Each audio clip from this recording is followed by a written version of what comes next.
You may get paid for the video if you want. When you upload, you may notice a couple of copyright notices on the video.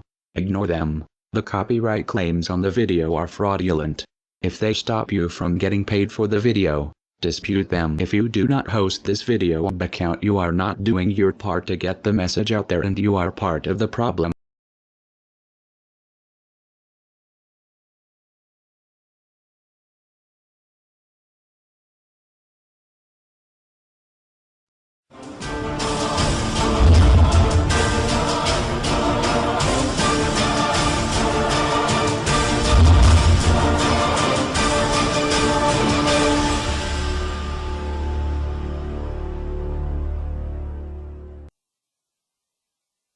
Greetings world. We are anonymous. This following video focuses on the Federal Reserve problem of the United States. If you live in another country, please know that this video is still meant for you. The problem will affect everybody around the world, as the Federal Reserve is present in all countries. Watch this video and see what has happened to the United States so you can see what you and the world are up against. We must all unite together to fight our oppressors. Please pay attention.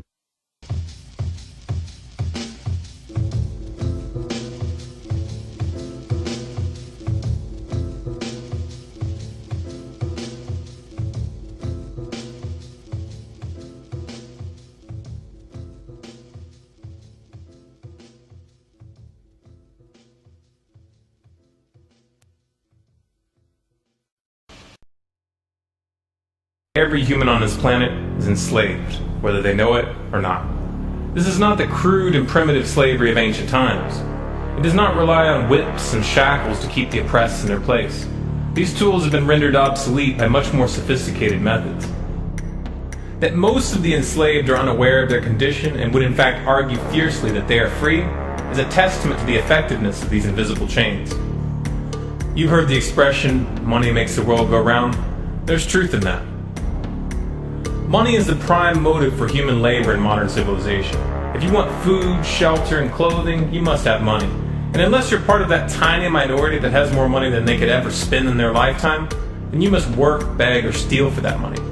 That's why you get up in the morning and go to work, even if you hate your job.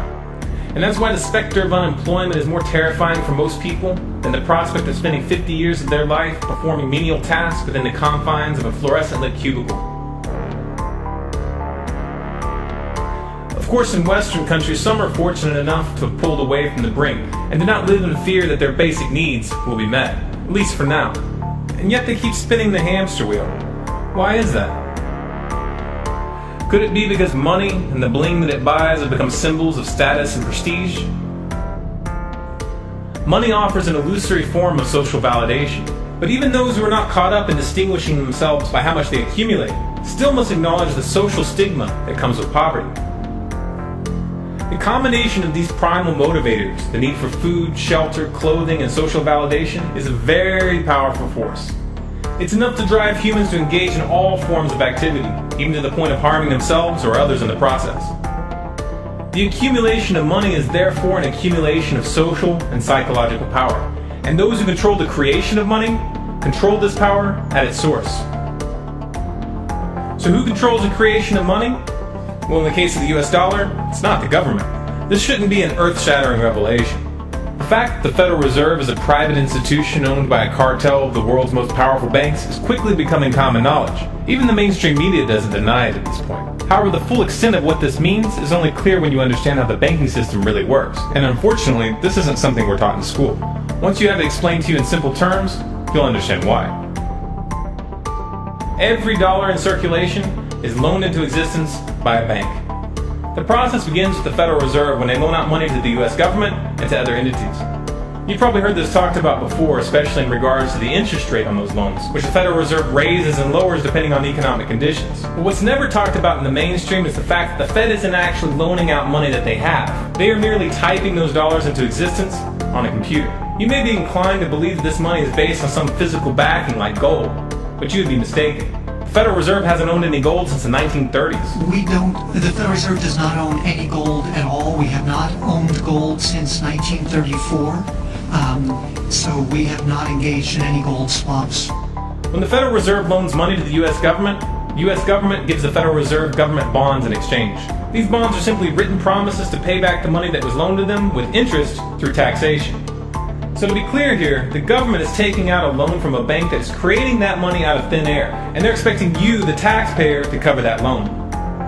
The absurdity of this arrangement is even more obvious when you realize that up until 1913, the U.S. government created its own money and had no need for a bank to play the part of a middleman.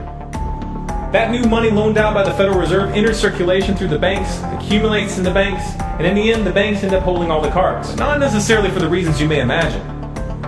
Contrary to popular belief, the majority of money in circulation isn't actually created by the Federal Reserve, but rather by the ordinary banks that businesses and individuals use for their checking, savings, and mortgages. How is this possible? Well, like the Federal Reserve, ordinary banks are allowed to loan out money that they don't have. There are, of course, restrictions. Banks are only allowed to loan out 10 times the amount of money that they actually have. So if Wells Fargo has $1,000, they can loan you $10,000, and they expect you to pay back that $10,000 plus interest. This is called fractional reserve banking. 75% of all money in circulation is created in this manner.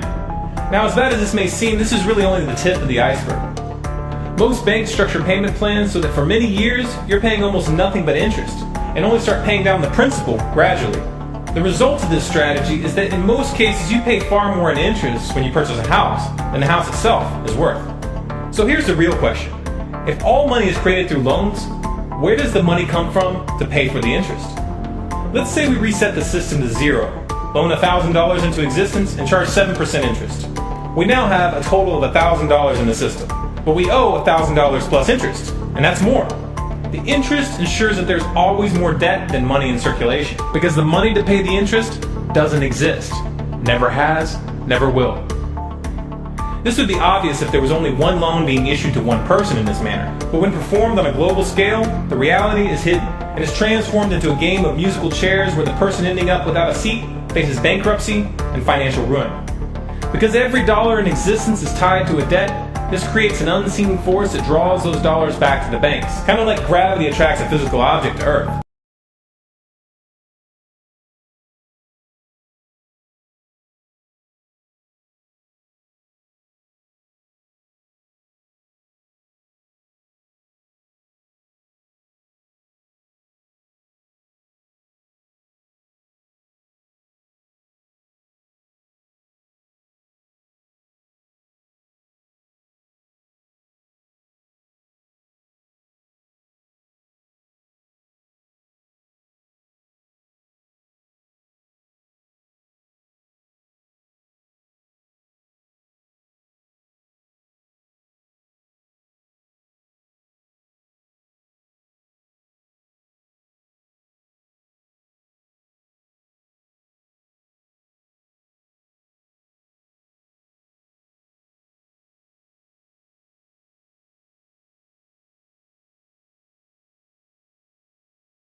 The catch here is that it's the labor of the people that moves that money.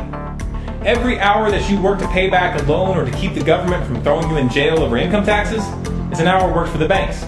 The total receipts from personal income taxes just barely covers the interest on the national debt. And even the principal for that debt all ends up back in the hands of the banks. And remember, that bank created that money out of nothing. Once you understand that the money that banks loan out isn't actually an asset, but is in fact a piece of legal fiction, it should be clear that you're working for these banks for free. This is a cleverly disguised form of slavery. If you manage to pay your monthly payments, then you are a successful slave, and you are allowed to keep the material comforts that come with that status. But if for some reason you fail to make those monthly payments, then the bank or the IRS comes to take your house, your car, and anything else you have of value. And if somehow, even with this enormous financial advantage, the banks still get themselves into trouble, you, the taxpayer, will be forced to bail them out. No matter what, the banks win. To say the game is rigged is an understatement. You might be inclined to think that if you live outside the United States and you don't use dollars, then this situation has no bearing on your life. But you would be wrong. The dollar is both the world reserve currency and the only currency in which oil is sold on global markets. This is often referred to as the petrodollar status. This means that wherever you live, whether your country is an oil exporter or an oil importer, you are affected. If your country is an oil importer, then you are affected by the fact that in order to keep your country running, you have to acquire dollars. To acquire those dollars, you have to send goods and services to the United States or to someone else who did. Likewise, if your country is an oil exporter, you are affected by the fact that you send your oil to the U.S. in exchange for this debt-based money.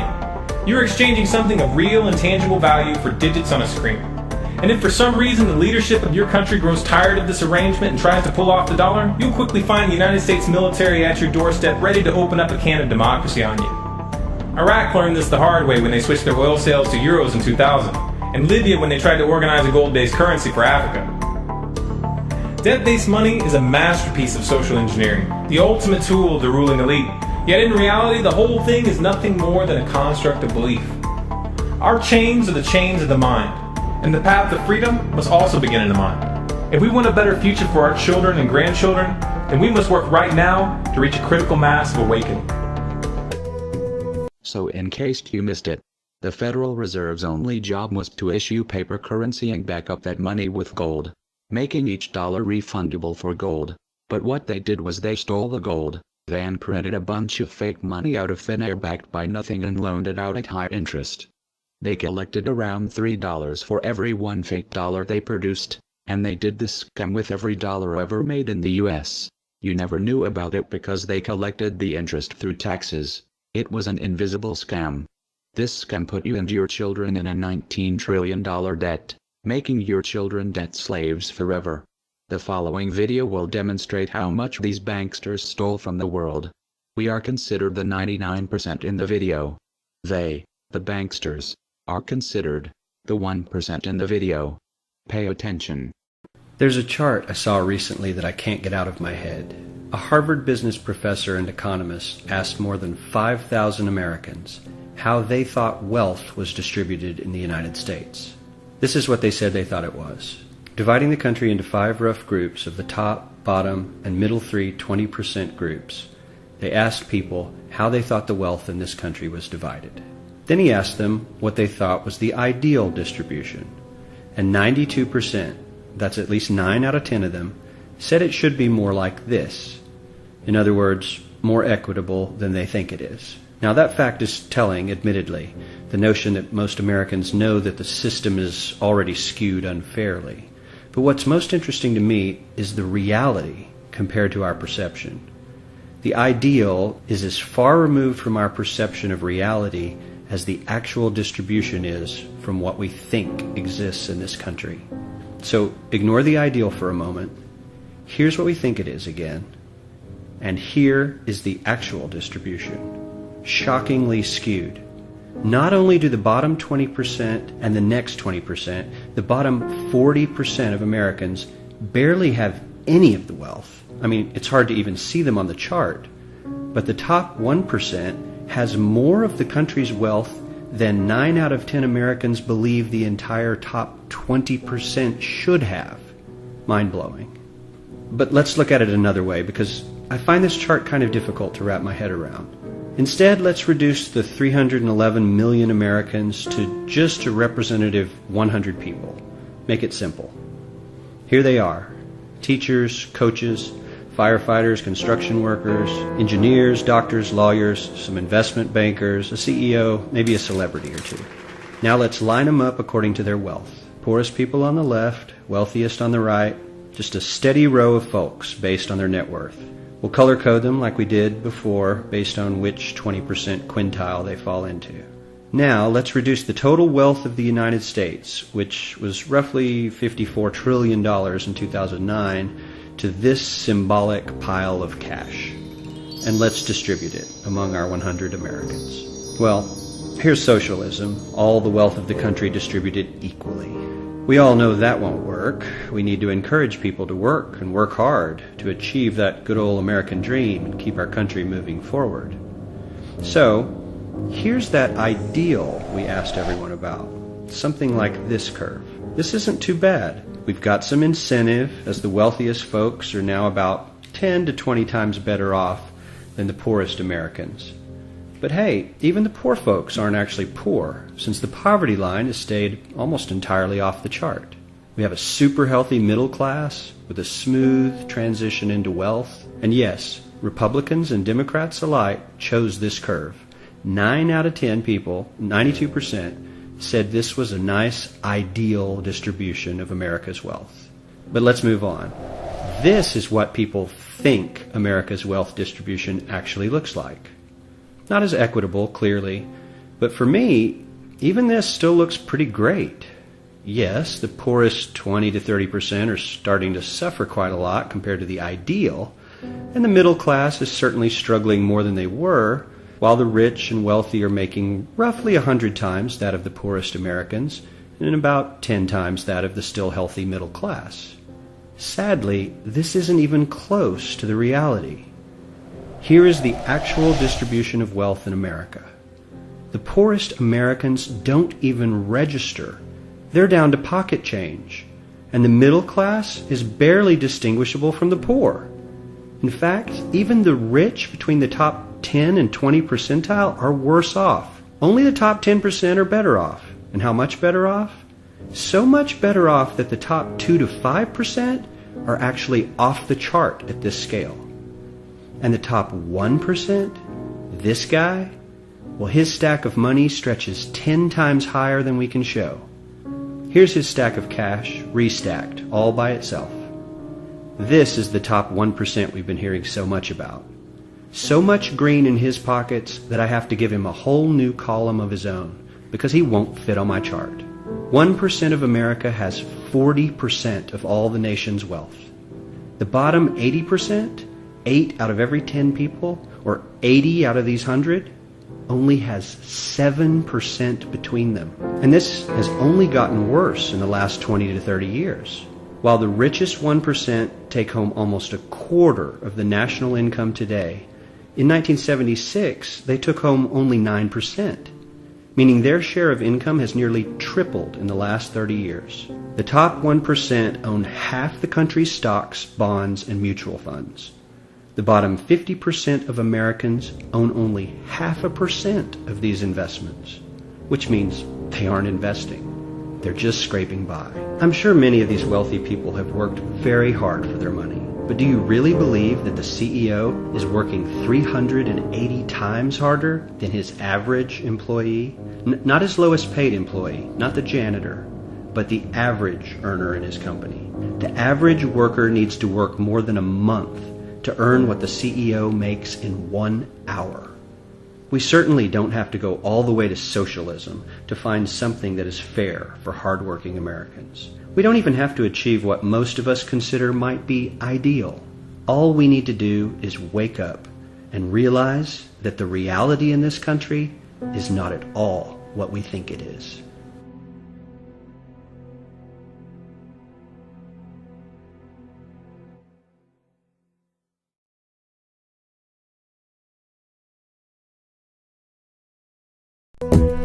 In 1945, the Bretton Woods Agreement established the dollar as the world reserve currency, which meant that international commodities were priced in dollars.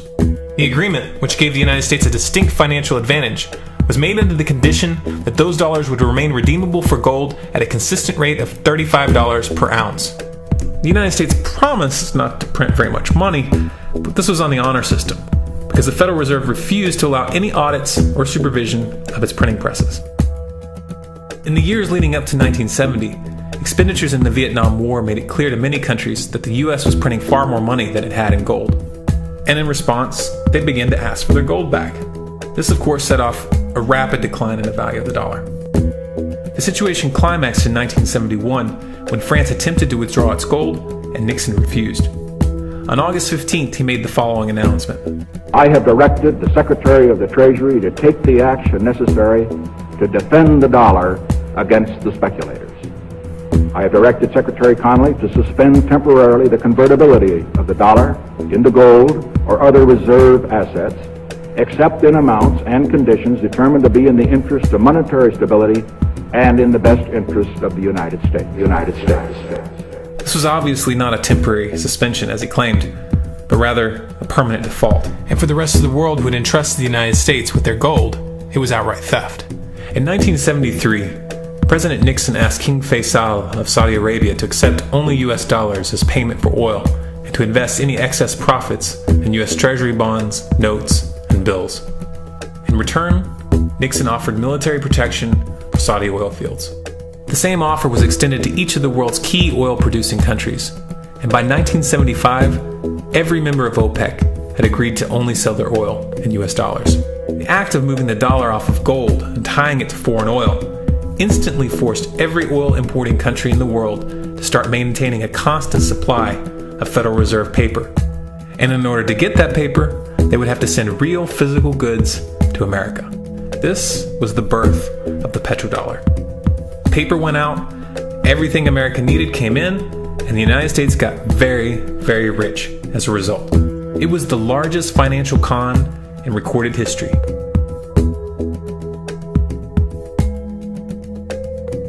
The arms race of the Cold War was a game of poker.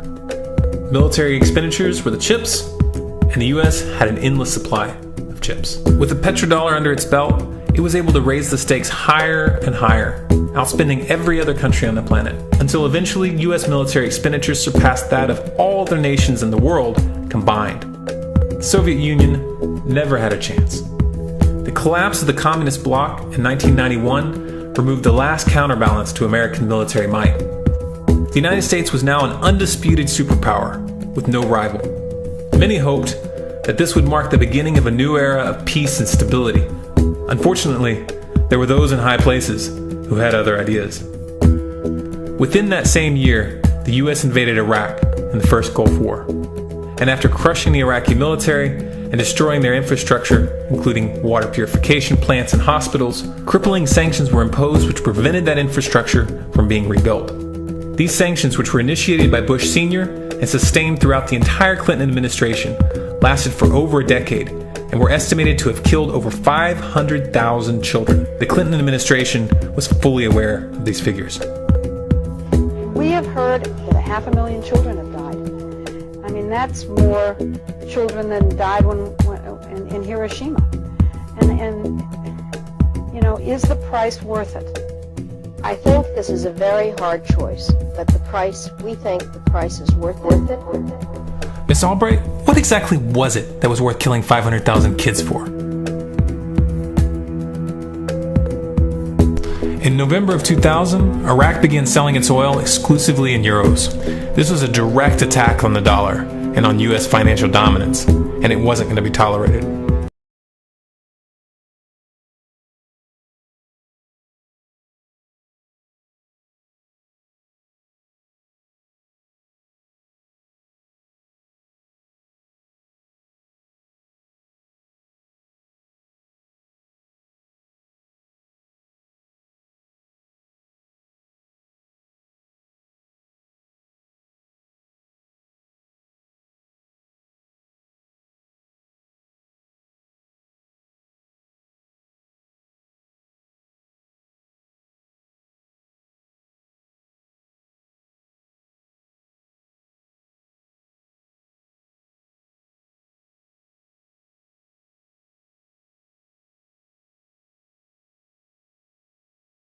Resistance of the mainstream media began to build up a massive propaganda campaign claiming that Iraq had weapons of mass destruction and was planning to use them.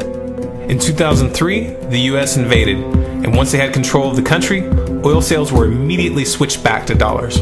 This is particularly notable due to the fact that switching back to the dollar meant a 15 to 20% loss in revenue due to the euro's higher value. It doesn't make any sense at all unless you take the petrodollar into account.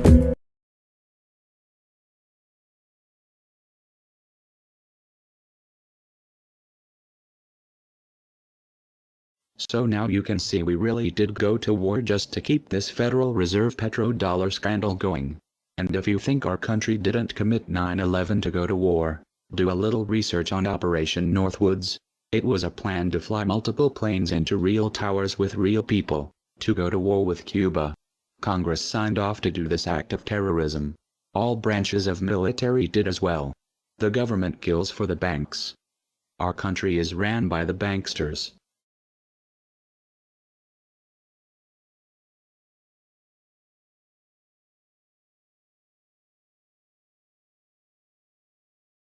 To preserve our independence, we must not let our rulers load us with perpetual debt. We must make our choice between economy and liberty or profusion and servitude. I place economy among the first and most important of republican virtues, and public debt is the greatest of the dangers to be feared. It is incumbent on every generation to pay its own debts as it goes. If the American people ever allow private banks to control the issue of their money, first by inflation and then by deflation, the banks and corporations that will grow up around them will deprive the people of their property until their children will wake up homeless on the very continent their fathers conquered. The Federal Reserve made so much profit from this money scandal they were able to literally control the government. They meet every year with politicians, presidents and many corporate giants where they control everything behind closed doors. These people control everything. This meeting is called Bilderberg Group. The Federal Reserve bankers are what are commonly referred to as the Illuminati. This is not a conspiracy. Past presidents have warned you many times this is not a conspiracy. We are opposed around the world by a monolithic and ruthless conspiracy that relies primarily on covert means for expanding its sphere of influence, on infiltration instead of invasion, on subversion instead of elections, on intimidation instead of free choice, on guerrillas by night instead of armies by day. It is a system which has conscripted vast human and material resources into the building of a tightly knit, highly efficient machine that combines military, diplomatic, intelligence, economic, scientific, and political operations. Its preparations are concealed, not published. Its mistakes are buried, not headlined. Its dissenters are silenced, not praised.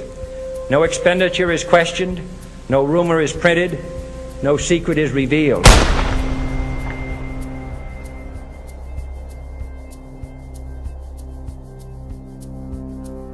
What's happening? Where am I? I believe perhaps you understand now, pal, but you are afraid.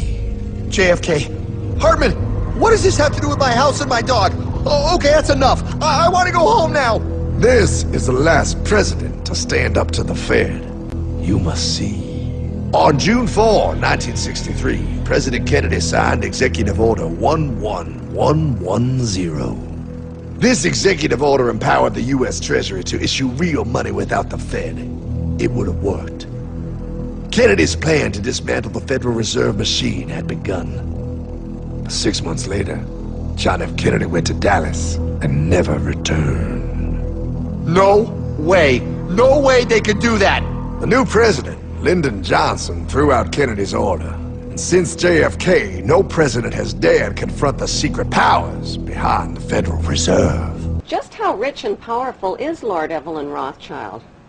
Historically, the Rothschild family wealth was hidden in underground vaults. The Rothschilds' secret financial records were never audited and never accounted for. Their family-commissioned biographies give the illusion that their family fortune has dwindled, but researchers estimate their wealth at close to $500 trillion, more than half the wealth of the entire world. Besides their many castles, palace mansions, wineries, racehorses, and exotic resorts, the Rothschilds bought Reuters in the 1800s.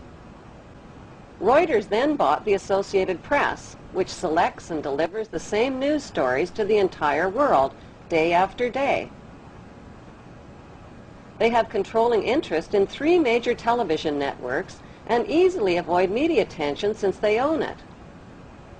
They also fix the world price of gold on a daily basis and profit from its ups and downs. Over the centuries, the Rothschilds have amassed trillions of dollars worth of gold bullion in their subterranean vaults and have cornered the world's gold supply. They own controlling interest in the world's largest oil company, Royal Dutch Shell.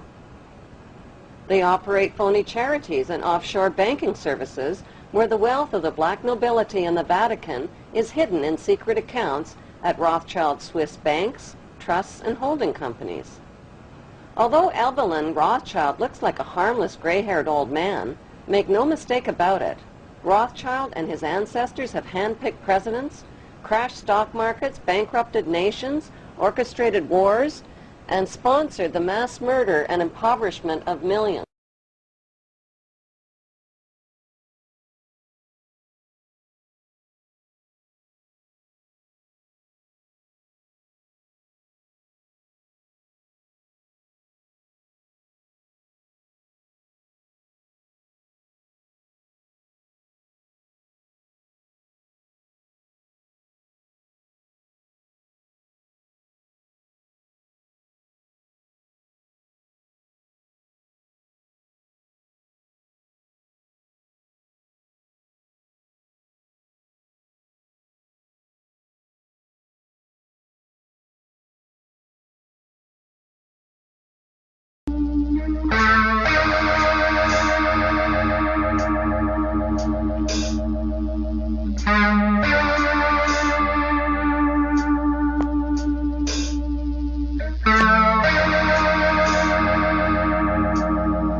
And breaking news.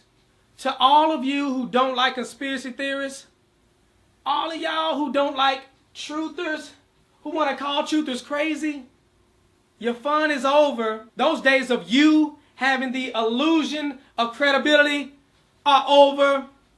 The truth prevails over your ignorance. The truth is universal. You can try to say, oh, truthers are white supremacists. How does that work? Whatever you want to say. You've been demonizing 9/11 truthers all these years. You're demonizing Sandy Hook truthers. Well, if it was a real conspiracy, don't you think the media would talk about it? Don't you think it would be on the front page of the news? Don't you think? Well, if it was a real government conspiracy, why do you think they would let that be on the news? Because you know the news stations are bought and paid for. You know the news, they read off a script, right? You know the news reporters do that, right?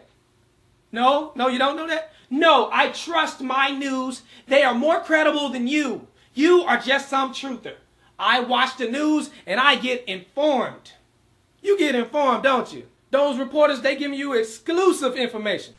Now, you don't need us to tell you that gas prices are back on the rise. Well, if you filled up your gas tank lately, then you don't need us to tell you that gas prices are back on the rise. You don't need us to tell you that gas prices are back on the rise. You don't need us to tell you that gas prices are back on the rise. You don't need us to tell you that gas prices are back on the rise. You don't need us to tell you that gas prices are back on the rise. You don't need us to tell you that gas prices are back on the rise. You don't need us to tell you that gas prices are back on the rise. And you don't need us to tell you that gas prices are back on the rise. You don't need us to tell you gas prices are back on the rise. You don't need us to tell you that gas prices are back on the rise. You don't need us to tell you that gas prices are back on the rise. You don't need us to tell you gas prices are back on the rise. You don't need us to tell you that gas prices are back on the rise. You don't need us to tell you gas prices are on the rise. I know. President, earlier this year you told us you had ordered your administration to cease and desist on payments to journalists to promote your agenda. You cited the need for ethical concerns and the need for a bright line between the press and the government. Your administration continues to make the use of video news releases, which are prepackaged news stories sent to television stations, fully aware that some or many of these stations will air them without any disclaimer that they are produced by the government. Comptroller General of the United States this week said that raises ethical questions. Does it raise ethical questions about the use of government money to produce stories about the government that wind up being aired with no disclosure that they were produced by the government? There is a Justice Department opinion that says these pieces are within the law so long as they're based upon facts, not advocacy. And I expect our agencies to adhere to that ruling, to that Justice Department opinion. This has been a long-standing practice of the federal government to use these types of videos. Agricultural Department, as I understand, has been using these videos for a long period of time. The Defense Department, other departments have been doing so. It's important that they be based upon the guidelines set out by the Justice Department. Now, I think it'd be helpful if local stations then disclose to their viewers if that's, that this was based upon a factual report and they chose to use it. But evidently in some cases that's not the case. So anyway. To guarantee that's happening by including that language in the prepackaged report. Yeah, I don't, look, oh, you mean a disclosure on George W. Bush and I? Well, some way to make sure it couldn't air without the disclosure that you believe is so vital. Ken, I mean, there's a procedure that we're going to follow, and the local stations ought to, if there's a deep concern about that, ought to tell their viewers what they're watching. Conan O'Brien may be about to push the envelope on late-night television. Conan O'Brien may be about to push the envelope on late-night television. Conan O'Brien may be able to push the envelope on late-night television. Conan O'Brien may be about to push the envelope on late-night television. Conan O'Brien may be about to push the envelope on late-night television. Conan O'Brien may be about to push the envelope on his late-night television. Conan O'Brien may be about to push the envelope on late-night television. Conan O'Brien may be about to push the envelope on late-night television. Conan O'Brien may be about to push the envelope on late-night TV. Conan O'Brien may be about to push the envelope on late-night television. But for these anchors to ask no questions, do no fact-checking, and hold no differing interpretation of the news they're delivering is not only absurd, it's downright dangerous. Certainly there were commentators and others, pundits at Fox News that were helpful to the White House. And certainly, yeah, certainly we got talking points to those people. Call Sean, call Bill, call whoever. Did you do that as a regular thing? It wasn't necessarily something I was doing, but it was something that we at the White House, yes, were doing and getting them talking points and making sure they knew where we were coming from. So you were giving them talking points. But I would separate the journalists. That's important. Yeah. You were using these commentators as your spokespeople. Well, certainly. I mean, certainly. I think that happens to both ways when people go on other networks as well that are favorable towards the Democrats and so forth. Nobody's ever fed me any crap like that, so I don't know what you're talking about. Well, you're an independent-minded guy. Thank you. Yeah. But aren't you a little embarrassed by the fact that your White House used a television network which is purportedly fair and balanced as your mouthpiece? I think everybody in this town uses people that are going to be helpful to their cause to try to shape the narrative to their advantage. Again, I would separate the journalists because the journalists that I worked with were people just like the rest of the White House press corps who were trying to report the news. So you wouldn't use Brit Hume as somebody to sell stuff for, but you'd use the nighttime guys. Yeah, I would separate that out, and certainly, and then they'll say that that's because they agree with those views in the White House. Well, they didn't need a script, though, did they? Well, probably not. Economic factors may take some spring out of the Easter Bunny's step this year. In consumer news, economic factors may take some spring out of the Easter Bunny's step this year. Economic factors may take some spring out of the Easter Bunny's step this year. Economic factors may take some spring out of the Easter Bunny's step this year. Economic factors may take some spring out of the Easter Bunny's step this year. Economic factors may take some spring out of the Easter Bunny's step this year. Economic factors may take some spring out of the Easter Bunny step this year. Economic factors may take some spring out of the Easter Bunny step this year. Economic factors may take some spring out of the Easter Bunny step this year. Economic factors may take some spring out of the Easter Bunny step this year. Economic factors may take some spring out of the Easter Bunny step this year. Economic factors may take some spring out of the Easter Bunny step this year. Economic factors may take some spring out of the Easter Bunny step this year. Economic factors may take some spring out of the Easter Bunny step this year. Economic factors may take some spring out of the Easter Bunny step this year. It's the third time I've said that. I'll probably say it 3 more times. See, in my line of work, you got to keep repeating things over and over and over again for the truth to sink in, to kind of catapult the propaganda.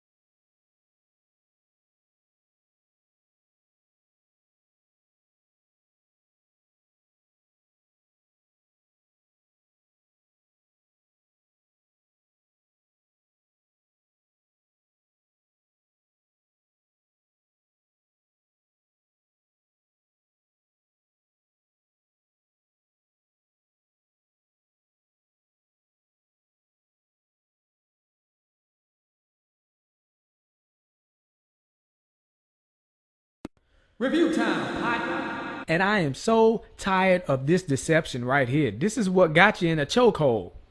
The left versus the right. Left wing versus right wing. Don't you know the wings are of the same bird? A little corrupt bird. Republican versus Democrat. They got you cheering for teams. They got you in this tribalism mentality. You don't even understand it. They screwing you over. I'm going to show you how it works in this video. Now, you get here John McCain over here talking about, how the government shutdown was bad. Then you get people to agree with him and say, John McCain is actually speaking some sense. He's right. It's the Republicans' fault. The Democrats love this little interview because, it makes the Republicans look bad and gives them a reason to cheer for the blue team. Yeah, you're cheering for the blue team, but you're getting screwed over with this Obamacare. You're going to get McCain saying it was a bad idea to shut down the government because they wanted to repeal Obamacare.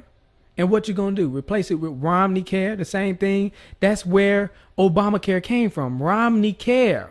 You see what I'm saying? Either way it go, we would have had this same type of health plan. Guess who else had the health plan? Hillary Clinton. You see, these New World Order compliant candidates. They are backed by Wall Street. You don't have a real choice unless you go outside the Republicans and Democrats. This is how they keep screwing you over. Let's get into the video. Thank you, Martha. You know, I've heard a lot of veterans so emotional to the point of tears over this issue. Talk to me about how you think this has been handled by the White House. Well, I think it's been terribly handled by the White House, but let's have a little straight talk, Martha. Straight talk. They wouldn't have had the opportunity to handle it that way if we had not shut down the government on a fool's errand. That's when the Democrats start cheering. Go ahead, get your cheer on. That we were not going to accomplish. The whole premise of shutting down the government was the repeal of Obamacare. I fought against Obamacare harder than any of the people who wanted to shut down the government. I bet you did. I campaigned all over this country in 2012 saying elect Mitt Romney and we'll repeal and replace Obamacare. But see, that's so dumb. Obamacare is the same thing as Romneycare. See, it's all about getting you to cheer for the team. Check this out right here. Convinced that Republicans will win in November, and we will regain our majorities in both the Senate and the House. Go ahead, Republicans, start cheering.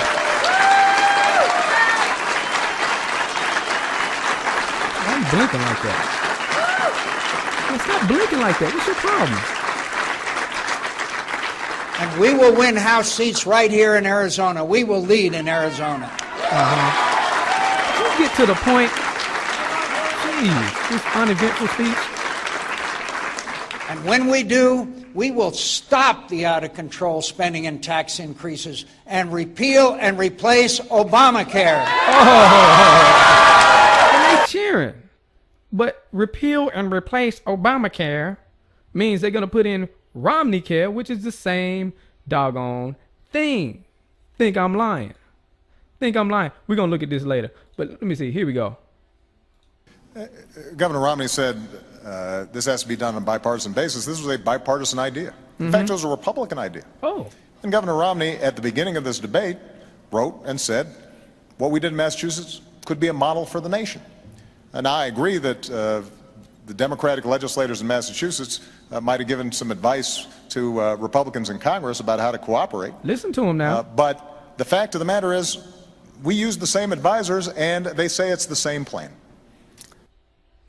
Wow. The same doggone plan. Let's look at this. There are some terrific Republican ideas. Mitt Romney in Massachusetts has initiated mandatory insurance so that everybody has to buy in, but then the government helps out those who can't afford it. Those kinds of bold initiatives, I think the Democrats have to put forward bold as heck. If, in fact, we can credibly claim that we can run the country and not simply criticize on the sidelines. Now, this is key. This is in 2006. You see, he's praising this individual mandate, too. It's funny he's doing that. So either way it go, we would have had this Obamacare, Romneycare plan. But remember, I said Hillary ran on that plan as well. Obama didn't seem to like the individual mandate.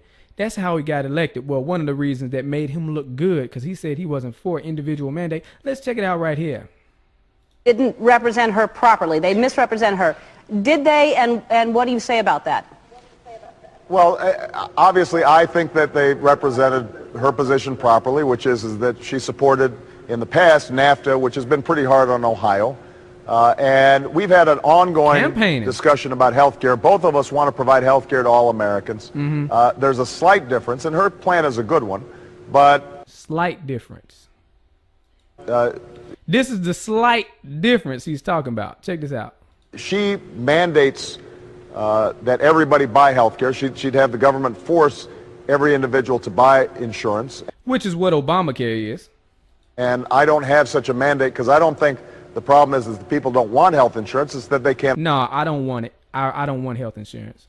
Afford it. So I focus more on lowering costs. And this is a modest difference, but it's one that she's tried to elevate, arguing that because I don't force people to buy health care that I'm not insuring everybody. Well, if things were that easy, I could mandate everybody buy a house, and that that would solve the problem of homelessness. It doesn't. Uh-oh, watch out, y'all. He might do that next. So There you go. Obama with his lying self. Y'all need to stop with this. You're over here arguing, acting like you're against Obamacare, you Republicans. And they're talking about repeal and replace Obamacare with the same thing. What the heck is your problem? Get out of this tribalism mentality. And people who would say, oh, we need Hillary Clinton. Well, she down for the same plan. It's the same thing. It's the same scheme. And why in the heck do we have a president who not only tries to sell us on a product, but forces us to buy it and penalizes us if we don't? Precisely because the product is good. I want the cash registers to work. I want the checkout lines to be smooth. So I want people to be able to get this great product.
Who is this guy?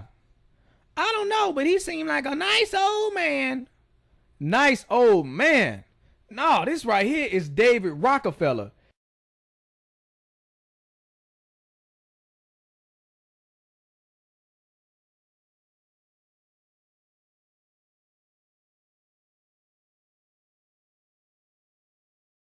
This guy right here, you need to do some research on David Rockefeller. Feel free to do that whenever you get a chance. But people who know about this man right here, they know he is nothing but trouble. Rockefellers, come back. We don't want your New World Order, you know?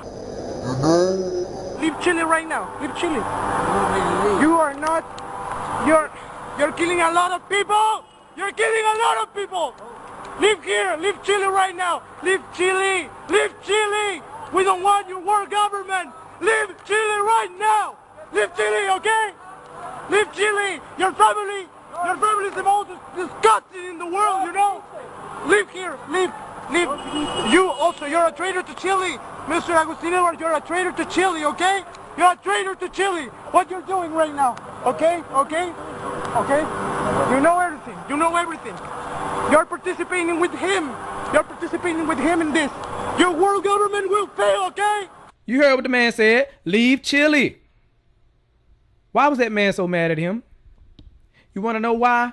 Because he knows the Rockefeller family is for the New World Order agenda. What is the New World Order agenda? Well, that is the plan of this secretive elite, this cabal, to bring about a one world government. And not only a one world government, but a one world currency.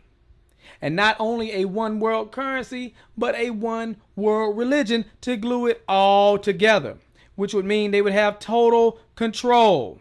These small amount of people controlling the whole world has never happened before. What else is going on? Well, depopulation.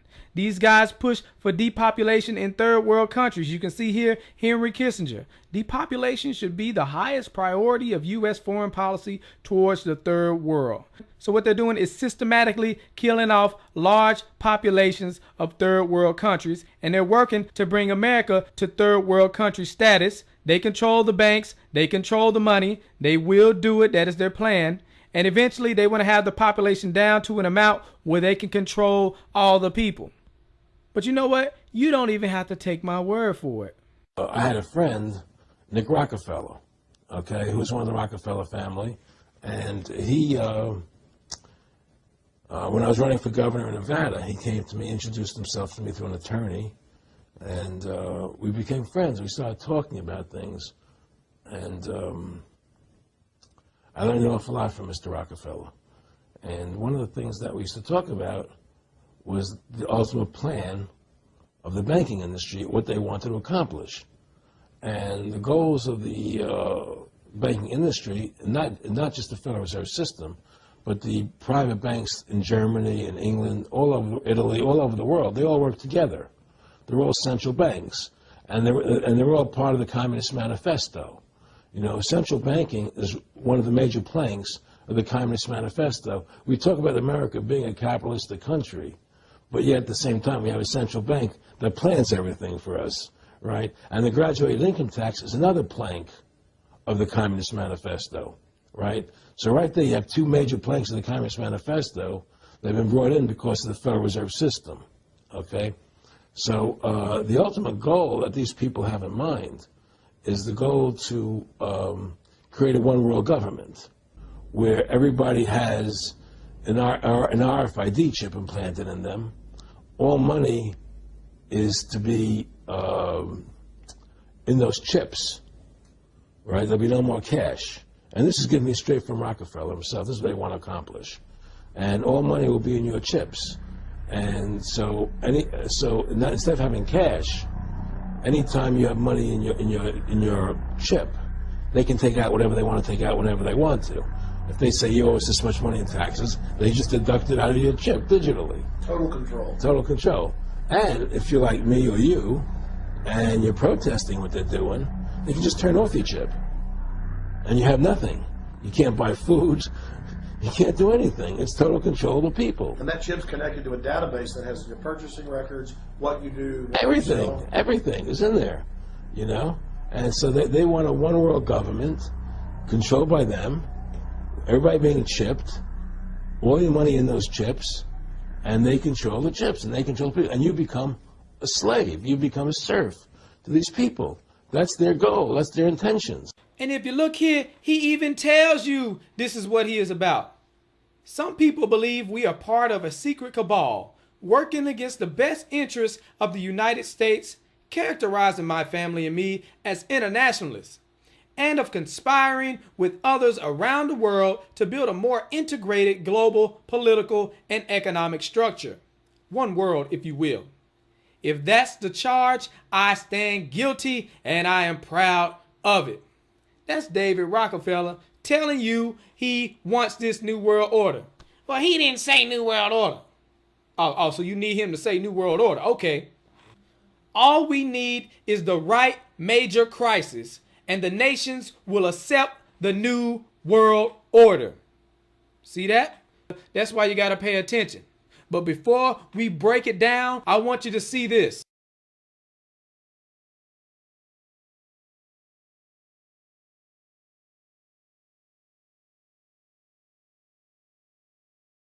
You were both in Skull and Bones, the secret society.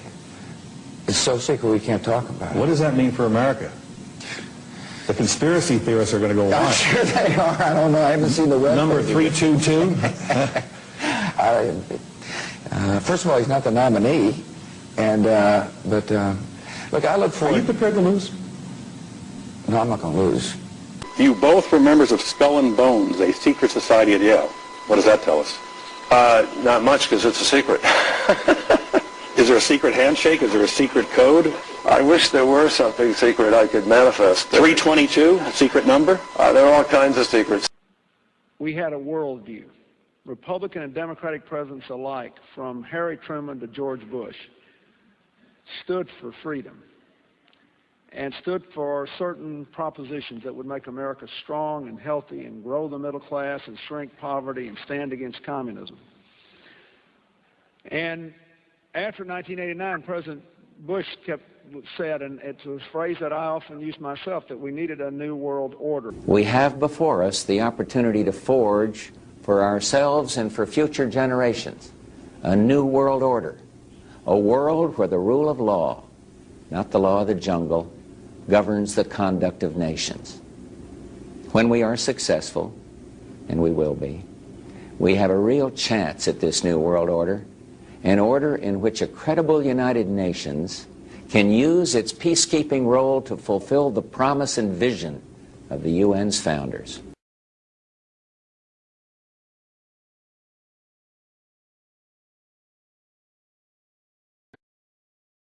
the affirmative task we have now is to actually create a new world order.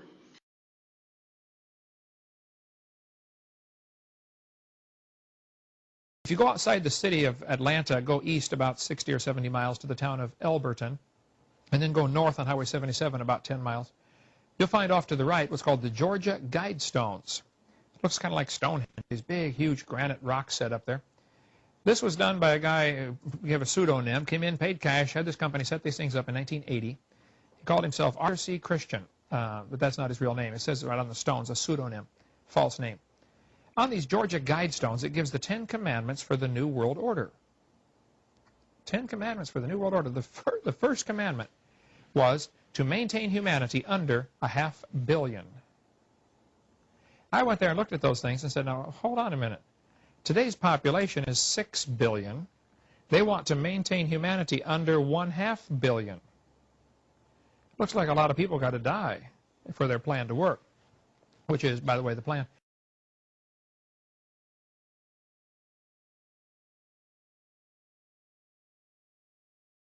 Jacques Cousteau said we'd have to eliminate 350,000 people a day.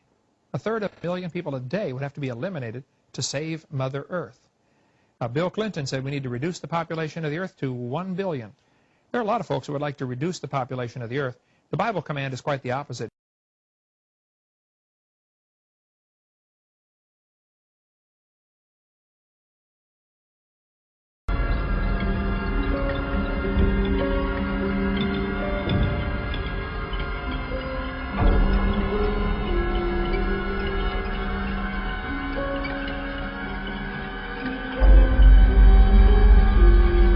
America's place in the New World Order should be? It's always been seen as the global policeman.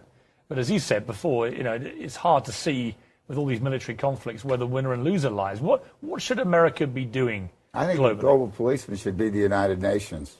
And I don't think we should need one. I think we should use courts the way we do in civilian life. It's time to put war and conflict, armed conflict behind us and move on and start acting like civilized, educated human beings. Oh, you're so civilized, Ted. Let's look at your quote. A total population of 250 to 300 million people, a 95% decline from present levels would be ideal. That's Ted Turner, founder of CNN and New World Order supporter. You see, he donated $1 billion to the United Nations. This man is down for the depopulation agenda. He wants a one-child policy for 100 years, yet he got 5 kids. And you got to pay attention, because these jokers will tell you that they selling out. And they do that just so it'll go over your head. So you'll be like, oh, well, they didn't really mean that. They're just being sarcastic. It's not that serious.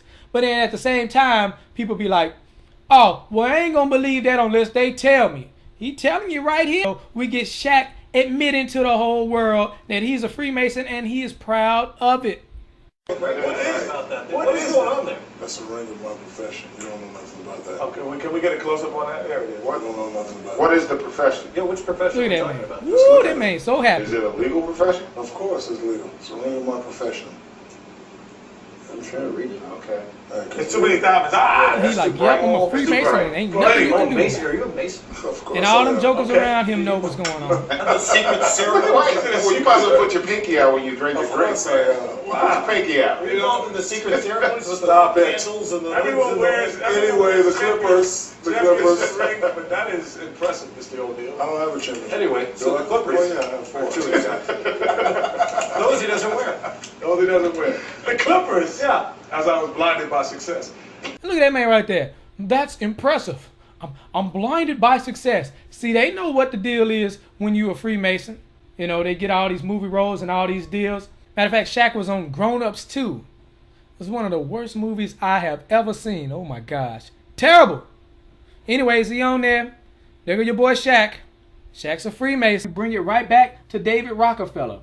All we need is the right major crisis and the nations will accept the New World Order. So they're going to bring out a problem, and then they're going to offer a solution. One of their plans is to devalue the dollar so that it barely has any buying power. So then you go to the store, you can barely buy anything. You see the food on the shelf, but you can't afford it. What happens then? People start going crazy. People start to panic. Then people start robbing each other. People start killing each other. So then we need to bring in the police state. Oh, we're asking the government for help. And surely they are here to bring the order out of chaos. But it's not just any order. It is the new world order. And not only that, but they're going to bring about a one world currency to replace the old currency. And then they're going to bring it into a cashless society where you got to get the chip. All your money being on the chip. And also to glue it all together, the one world religion. Where these sellouts come to play, they are New World Order compliant. They are here to sell you the agenda. They're going to let you know how cool it is to get a microchip in your arm. Some of y'all might think it's cool, but I know a lot of y'all don't like this type of stuff. So I'm just making sure you are aware of their agenda.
But anyway, I've had people calling me saying they go out to their mailbox and they find a little red dot or a little blue dot on their mailbox, and they wonder what the little red dot and blue dot is.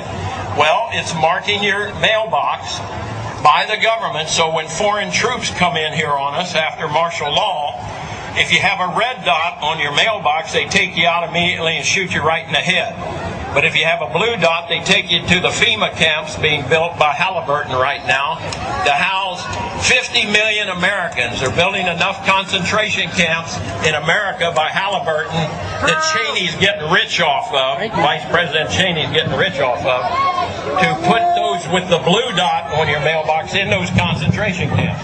Now, if you go out and you find a pink dot on your mailbox, that means that they believe you'll be a good slave and you're going to go along with the program and serve our international Antichrist masters. So watch for that dot.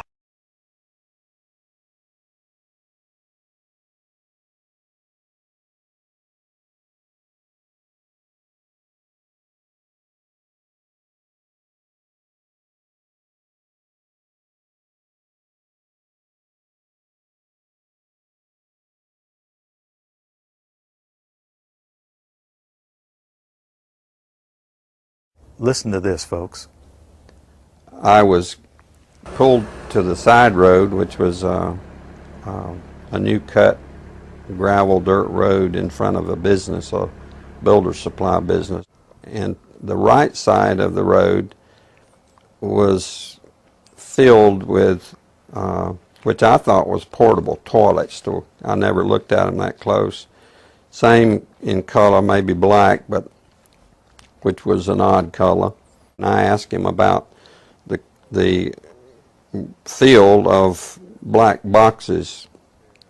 What were they? Because I'd never seen anything like that. And his statement was that if he told me, I would be one of few people in Madison, Georgia that knew about them. And he says they're disposable coffins, I believe he told me. And he says there's 100, at that time he said there was 125,000 there.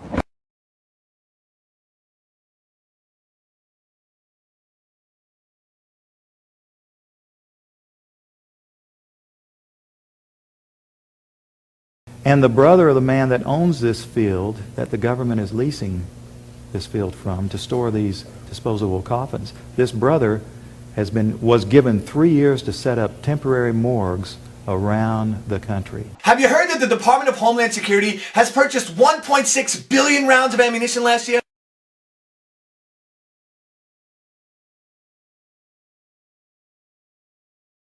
I mean, that's going to cost millions and millions of dollars. Correct me if I'm wrong, but isn't this country broke? I mean, you turn on the TV, you hear how we're laying off air traffic controllers, how people are going to die because of it. I mean, Harrison Ford is in a tizzy, and we're spending this much money on bullets? Do you know that 1.6 billion rounds of ammunition is enough to fight a 20-year war and still have bullets left over? My question is, who is the Department of Homeland Security planning to shoot? Do you realize that over the past couple of months, our government has tried to pass bills through Congress allowing them to arrest American citizens without due process, allowing them to kill American citizens without due process? And it's got the 5 regions for the FEMA camps, and it talks about barricades and barbed wire and armed guards, and it says that they built the camps and that now they need to get ready to staff them, and that they need to be ready within a 72-hour period. And so I want to challenge everybody to call their friends and their families now, and realize that the new economy is to put tens of millions of people, we already have the biggest prison population in the world, in this archipelago, this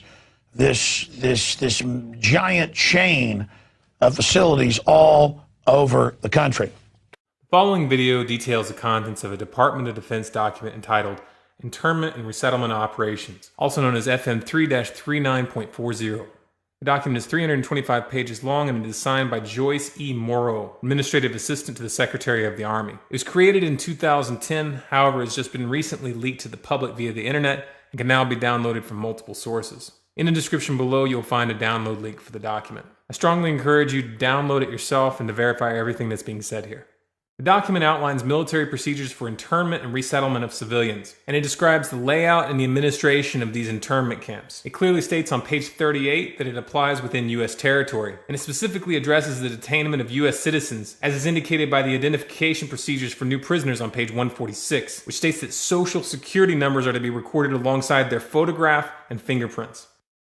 Included in the list of organizations which may be involved in these internment operations are the Department of Homeland Security, FEMA, the Department of Defense, and the United Nations. On page 56, the document outlines the responsibilities of psychological operations officers within the camps, among which it states that a PSYOP officer develops and executes indoctrination programs to reduce or remove antagonistic attitudes, and identifies political activists. On page 281, the document goes into more detail regarding the role of psychological operations within the camps, specifically in regards to pacifying the population and ensuring cooperation.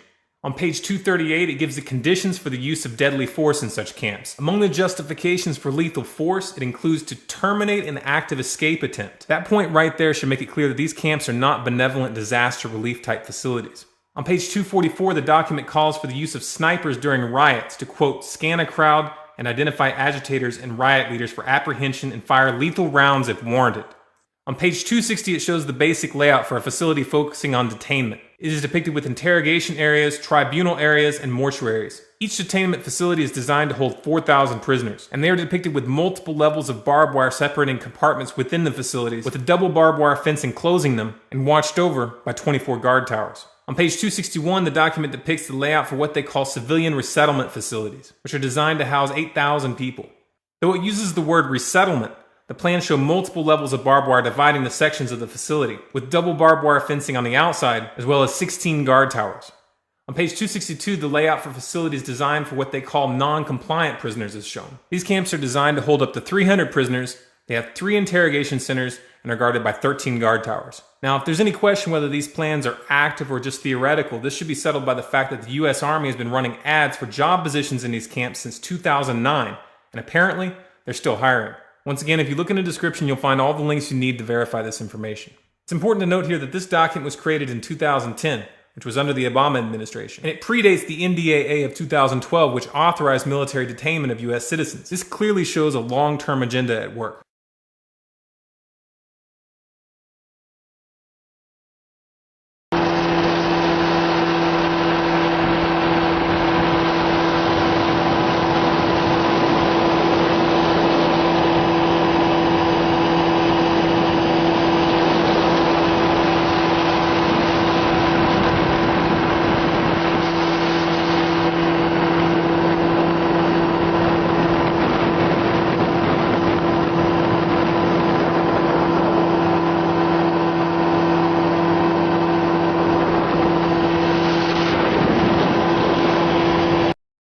He's saying he's a military police, and he says, and we've been sent footage before by military police and others, so I want this footage of them in briefings openly talking about gun confiscations. Now, that's now in the manuals that they're training to quarantine cities and towns and confiscate guns. We've had Navy SEALs on confirming it.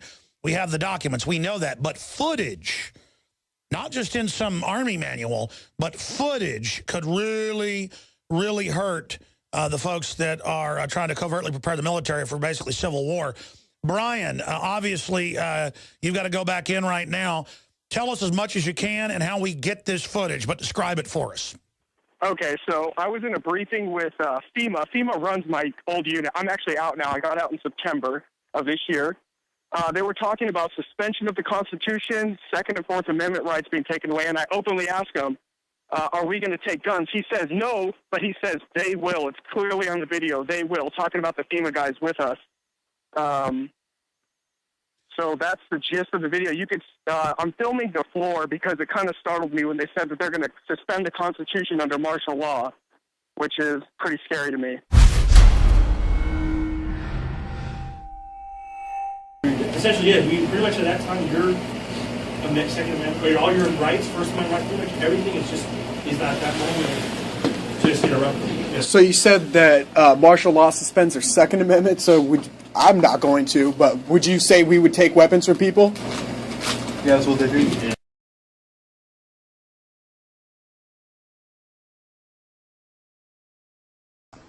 President Obama today proposed something new, something called prolonged detention.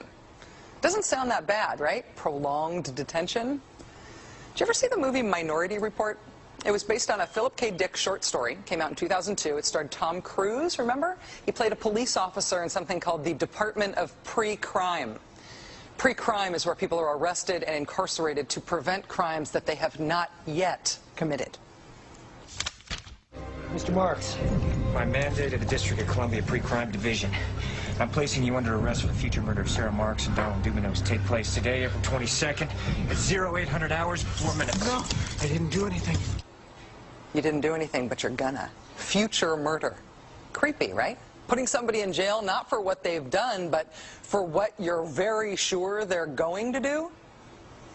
There may be a number of people who cannot be prosecuted for past crimes. In some cases because evidence may be tainted, but who nonetheless pose a threat to the security of the United States. We're not prosecuting them for past crimes, but we need to keep them in prison because of our expectation of their future crimes. Al-Qaeda terrorists and their affiliates are at war with the United States, and those that we capture, like other prisoners of war, must be prevented from attacking us again. Prevented. We will incarcerate people preventively. Preventive incarceration. Indefinite detention without trial. That's what this is. That's what President Obama proposed today, if you strip away the euphemisms. One civil liberties advocate told the New York Times today, quote, "We've known this was on the horizon for many years, but we were able to hold it off with George Bush. The idea that we might find ourselves fighting with the Obama administration over these powers is really stunning." And it is stunning.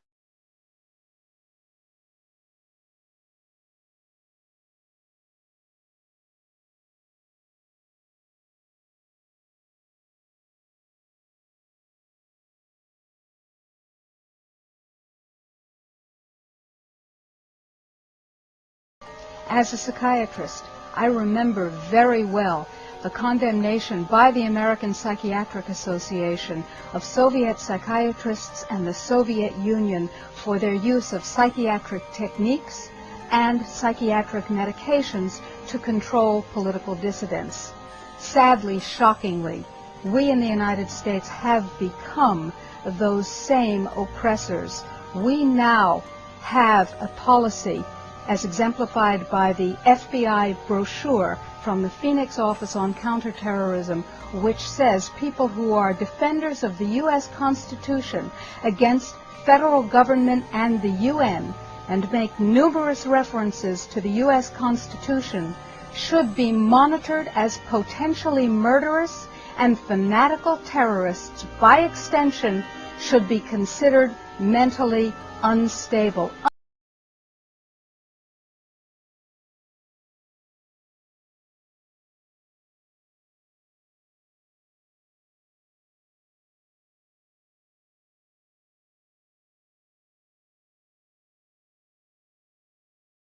Department of Justice memo, which tells local police what should you be looking out for in kind of everyday terrorism prevention and terrorism watch activities. And one of the things that is considered a potential terrorist risk is individuals who harbor doubts about the official story regarding 9/11. The memo adds 9/11 official story skeptics to the growing list of targets. Know good and well that someday there could be a government in power that is shipping its citizens off for disagreements. There are laws on the books now that characterize who might be a terrorist. Someone missing fingers on their hands is a suspect, according to the Department of Justice. Someone who has guns, someone who has ammunition,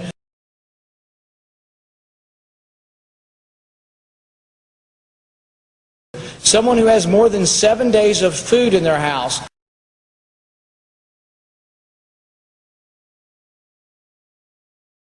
can be considered a potential terrorist. If you are suspected by these activities, do you want to have the government have the ability to send you to Guantanamo Bay for indefinite detention? A suspect. We're not talking about someone who has been tried and found guilty. We're talking about someone suspected of activities. President Obama is now allowed to write in laws without consent from Congress, making us no different than a dictatorship. The president has just signed many executive orders that allows the government to take your assets, your homes, your children, transportation, and gives the government permission to put you into concentration camps and labor camps. If you do not believe me, here are the executive orders. Read them yourself.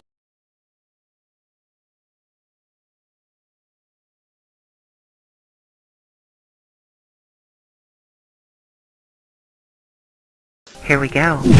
Executive Order 10990 allows the government to take over all modes of transportation and control of all highways and seaports. Executive Order 10995 allows the government to seize and control the communication media.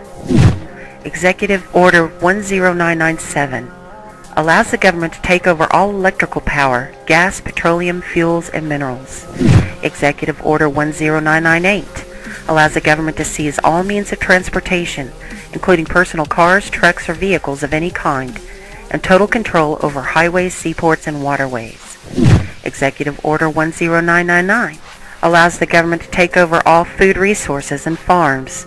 Executive Order 11000 allows the government to mobilize civilians into work brigades under government supervision. Executive Order 11001 allows the government to take over all health, education, and welfare functions. Executive Order 11002 designates the Postmaster General to operate a national registration of all persons. Executive Order 11003 allows the government to take over all airports and aircraft, including commercial aircraft. Executive Order 11004 allows a housing and finance authority to relocate communities, build new housing with public funds, designate areas to be abandoned, and establish new locations for populations. Executive Order 11005 allows the government to take over railroads, inland waterways, and public storage facilities. Executive Order 11051 specifies the responsibility of the Office of Emergency Planning and gives authorization to put all executive orders into effect in times of increased international tensions and economic or financial crisis. Executive Order 11310 grants authority to the Department of Justice to enforce the plans set out in executive orders, to institute industrial support, to establish judicial and legislative liaison, to control all aliens, to operate penal and correctional institutions, and to advise and assist the President. Executive Order 11049 assigns emergency preparedness function to federal department and agencies, consolidating 21 operative executive orders issued over a 15-year period. Executive Order 11921 allows the Federal Emergency Preparedness Agency to develop plans to establish control over the mechanisms of production and distribution of energy sources, wages, salaries, credit, and the flow of money in U.S. financial institution in any undefined national emergency. It also provides that when a state of emergency is declared by the President, Congress cannot review the action for 6 months. The Federal Emergency Management Agency has broad powers in every aspect of the nation. General Frank Salzito, chief of FEMA's Civil Security Division, stated in a 1983 conference that he saw FEMA's role as a new frontier in the protection of individual and governmental leaders from assassination and of civil and military installations, from sabotage and or attack, as well as prevention of dissident groups from gaining access to U.S. opinion or a global audience in times of crisis. FEMA's powers were consolidated by President Carter to incorporate the National Security Act of 1947 that allows for strategic relocation of industries, services, government, and other essential economic activities, and to rationalize the requirements for manpower, resources, and production facilities. The 1950 Defense Production Act gives the President sweeping powers over all aspects of the economy. The Act of August 29, 1916 authorizes the security of the Army in time of war to take possession of any transportation system from transporting troops, material, or any other purpose related to the emergency. The International Emergency Economic Powers Act enables the President to seize the property of a foreign country or national. These powers were transferred to FEMA in a sweeping consolidation in 1979.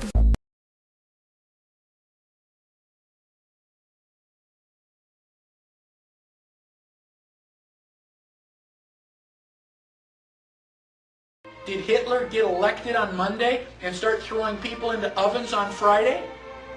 No. It was a gradual process. The first thing that Hitler did was start to write newspaper articles. Everything that was going wrong was the Jews' fault. They're the ones that caused all these problems. Did the Jews write their own newspaper articles and go, I disagree? So then the Jews had to wear the Star of David so we can tell who you are. Did they say, no, that's a violation of my privacy. I don't have to tell you. No, the Jews decided, well, it's a religious symbol. We love God. We should be proud to wear the Star of David. Eventually, the Germans came in and they broke all of the windows in all of the Jewish businesses in one weekend. The Saturday night was known as Kristallnacht, which is German for Night of Glass. Did the Jews rise up and say, now damn it, you're violating my property, you shouldn't do that? No. Gosh, we don't want to make the Germans any madder than they already are. Don't piss them off. They've got guns. Eventually, the Germans are loading them up into cattle trailers on the train. Where do you think you're going, on vacation? Where do you think they're going to take you? Well, now you're cold and naked and they're walking you into the ovens where you're going to go to mass execution. Is it time now to raise your hand and say, you know, I tend to disagree with all of this? Bang! You're dead. It's too late to complain. You should have complained at the beginning, when you at least had a chance. How bad do things have to get before you do something? Do they have to take away all your property? Do they have to license every activity that you want to engage in? Do they have to be throwing you on cattle cars before you start to say, now wait a minute, I don't think this is a good idea? How long is it going to be before you finally resist?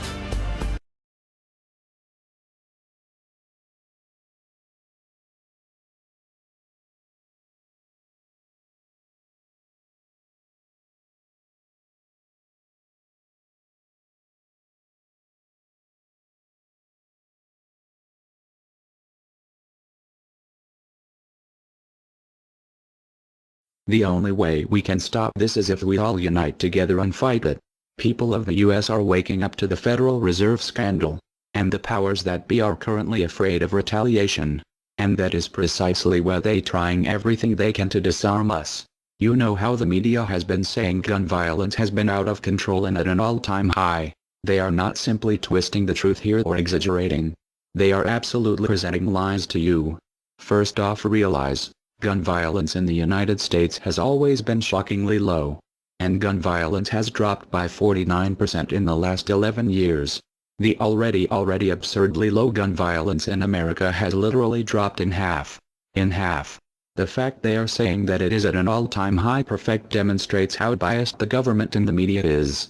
If this doesn't prove to you that they have an agenda, then nothing will. Do you remember how the media keeps repeating that there has been 74 school shootings since Sandy Hook? Those 74 shootings were not even mass shootings like they claim. Most were suicides and none of them even took place at a school. Not a single one. They are presenting lies to you, America. When will you wake up? At some point you have to ask yourself, why would the government fake 74 mass school shootings involving children? If they get our guns, we will lose the fight against them. And they will take away absolutely all of your freedoms and you and your children will be forever slaves. And don't forget, they purposefully put you and your children into that debt. And because the Federal Reserve is present in all countries, the other countries of the world are next soon after. This plan is called the New World Order. It is the same New World Order the Vice President of the United States called for on national TV a month ago. He said we need to strive for and complete the New World Order. This is also the same New World Order President George Bush and President Kennedy said is our country's lifetime goal. And the same New World Order George Bush said on national TV said will happen no matter what we do, and we cannot prevent it. This has all been a long-time plan. The Federal Reserve and their partners want complete control of humanity. We cannot let this happen. They want to rule over us. like kings and queens. And humanity will be forever lost to enslavement by a bunch of tyrants who have publicly admitted they want to kill off the majority of the population so the masses are easier to control. They are going to wipe your bloodline completely off of the earth. He'll tell you the order of things to happen. The enslavement will follow immediately after guns are taken away and you cannot fight back. If they cannot get the guns before the economic collapse, then they will wait until the economy collapses. When the economy collapses, people will be starving. There will be looters and shootings. The government will insist on taking guns away to help, and as soon as the guns are taken away, then we will fall into a complete dictatorship. Do not fall for it. Remember, they are the ones who caused the economic collapse to begin with. This is the same tactic used on Germans and it worked. So expect it. As soon as the economy collapsed and the masses were starving, the German government asked the people to give up their rights and they listened. And then eventually the government was throwing the naked masses into giant burning hot ovens for mass execution. Do not give up your rights. Do not give up your guns. Fight back, as they were the ones who caused the problem. Just so you know, the people who are behind this Federal Reserve scam and New World Order are the same ones who funded Hitler's campaign. Make no mistake, these people are as brutal as Hitler himself, even more brutal. We will need an overall plan. We have come up with a perfect plan. This plan offers extraordinary possibilities. It will make for the most beautiful and free world you can ever imagine. If we are successful, we can leave a much better for our children. A beautiful world. Watch every minute of the rest of the video. Do not skip a single bit of it, as it is all important. To understand the solution, you must first understand the problem. The problem is government. Think for a second. What is government? Government is an establishment of power over the people, which can be purchased by large corporations or anybody with money. Why are we allowing corporations to write the laws? Can't you see how this can create problems? We must take the power and guns away from the government, which will advertently take away the power and guns away from the corporations. And we need to take that power and weaponry and put it back in the hands of the people, not greedy corporations. These people want to put you into labor camps and death camps. These people have poisoned your children's water and food, enslaved your children. When will you wake up? We must get rid of government. The solution is anarchism. Anarchism is not what you think it is. Watch the rest of the video to understand what we are proposing.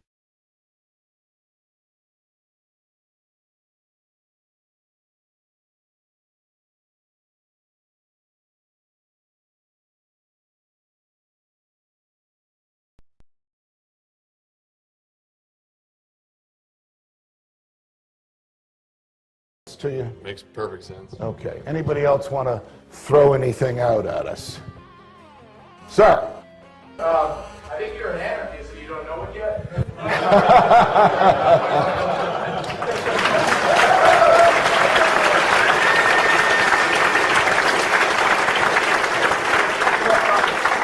Do you hear me denying anything?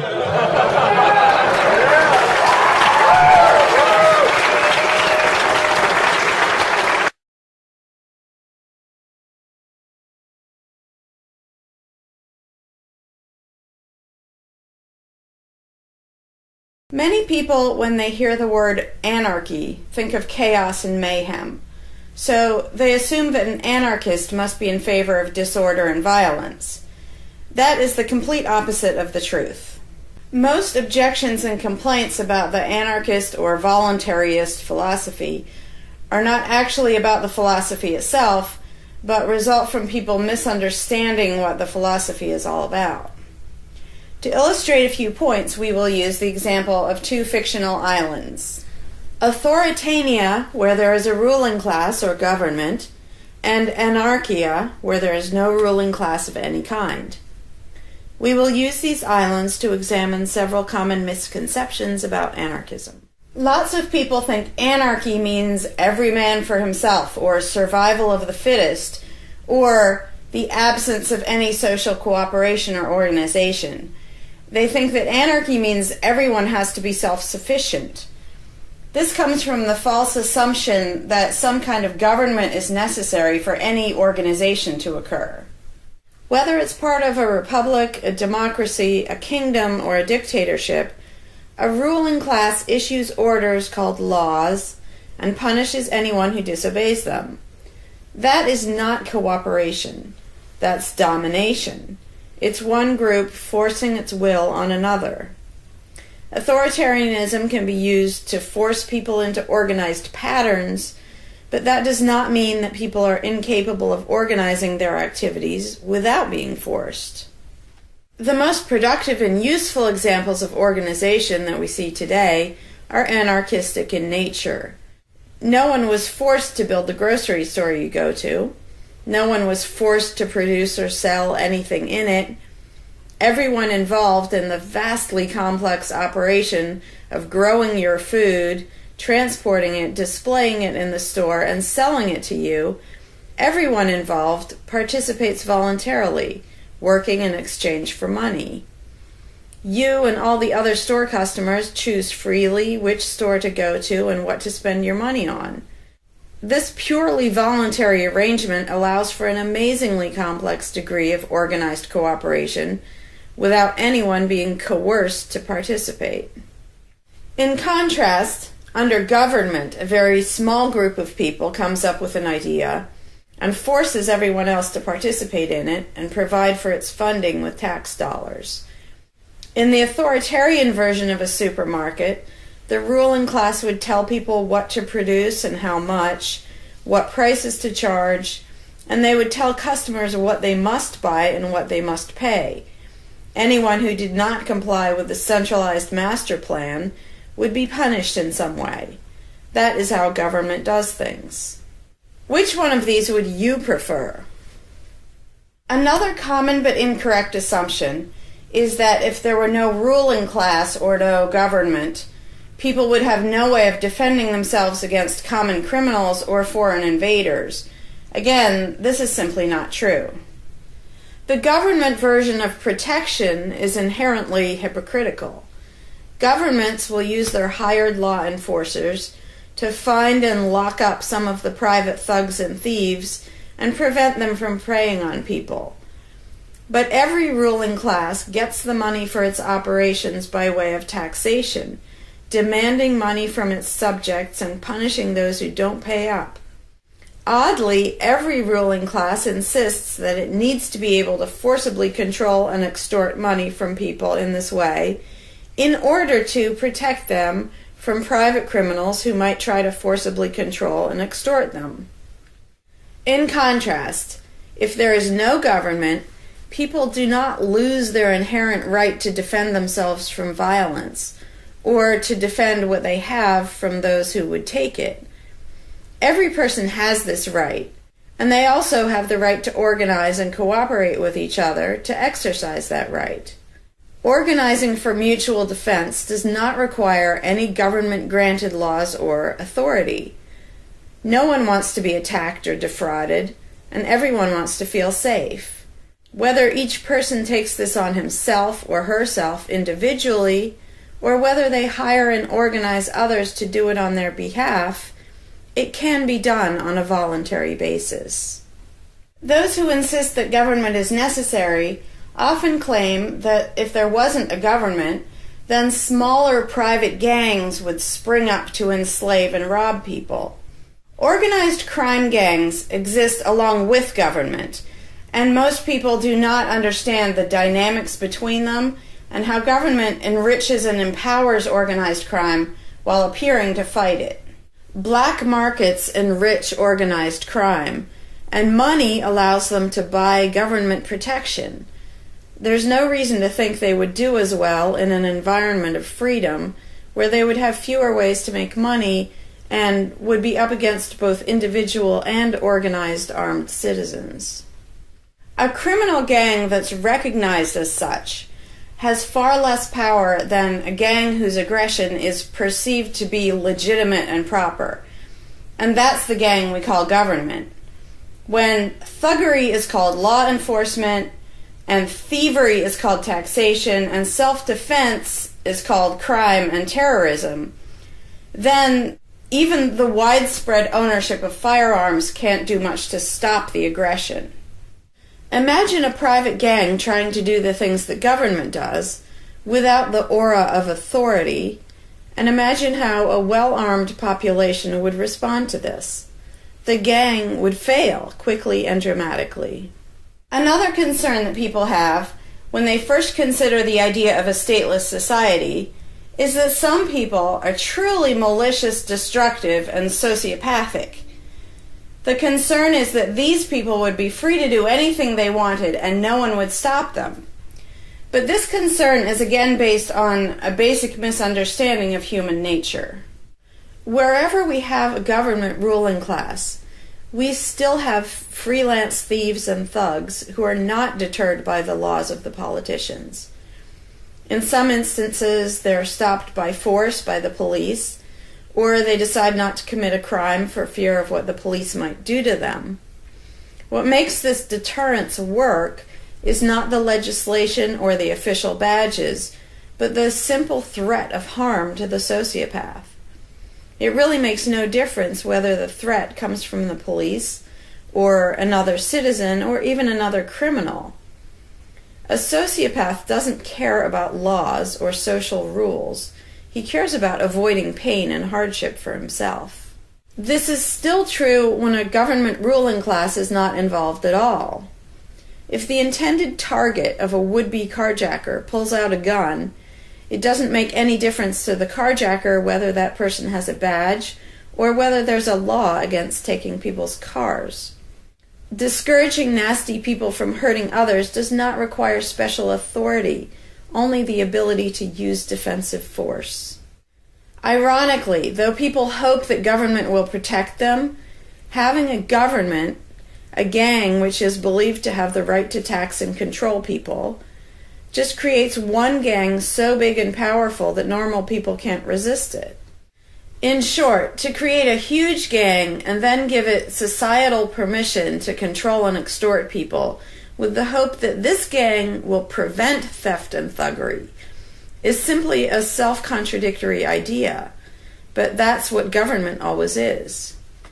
Some people might assume that if people organize for mutual protection and defense, then that's what government is. But there's an essential difference. People coming together to do something that everyone has the right to do, such as defend yourself, doesn't require any special authority. It's not government unless one group of people claims the right to do things which others do not have the right to do, such as taxing and controlling innocent people. Organized defense can be very effective without supposing the special right to rule over others. In other words, without being government. In contrast, governments rob the people they rule of far more wealth than private crooks could ever manage, making the idea of a protector government ridiculous. Another common objection to the idea of a stateless society is the notion that, if not for a group of lawmakers telling the rest of us how to behave, we would all behave like stupid, irresponsible, violent animals. This claim implies one of two things. Either we normal people have no idea what is right and wrong unless and until politicians tell us, or the only reason we want to do the right thing and coexist peacefully is because politicians told us to. A quick examination of your own motivations will show you that neither of those things is actually true. It's particularly odd to make this argument in a society where politicians are voted into power. If the people themselves have no moral code and no conscience, and are just stupid, violent animals, why does almost everyone want government to keep the peace and protect the innocent? Would a population of vicious, heartless, evil people try to elect good people to keep the evil people in line? Obviously not.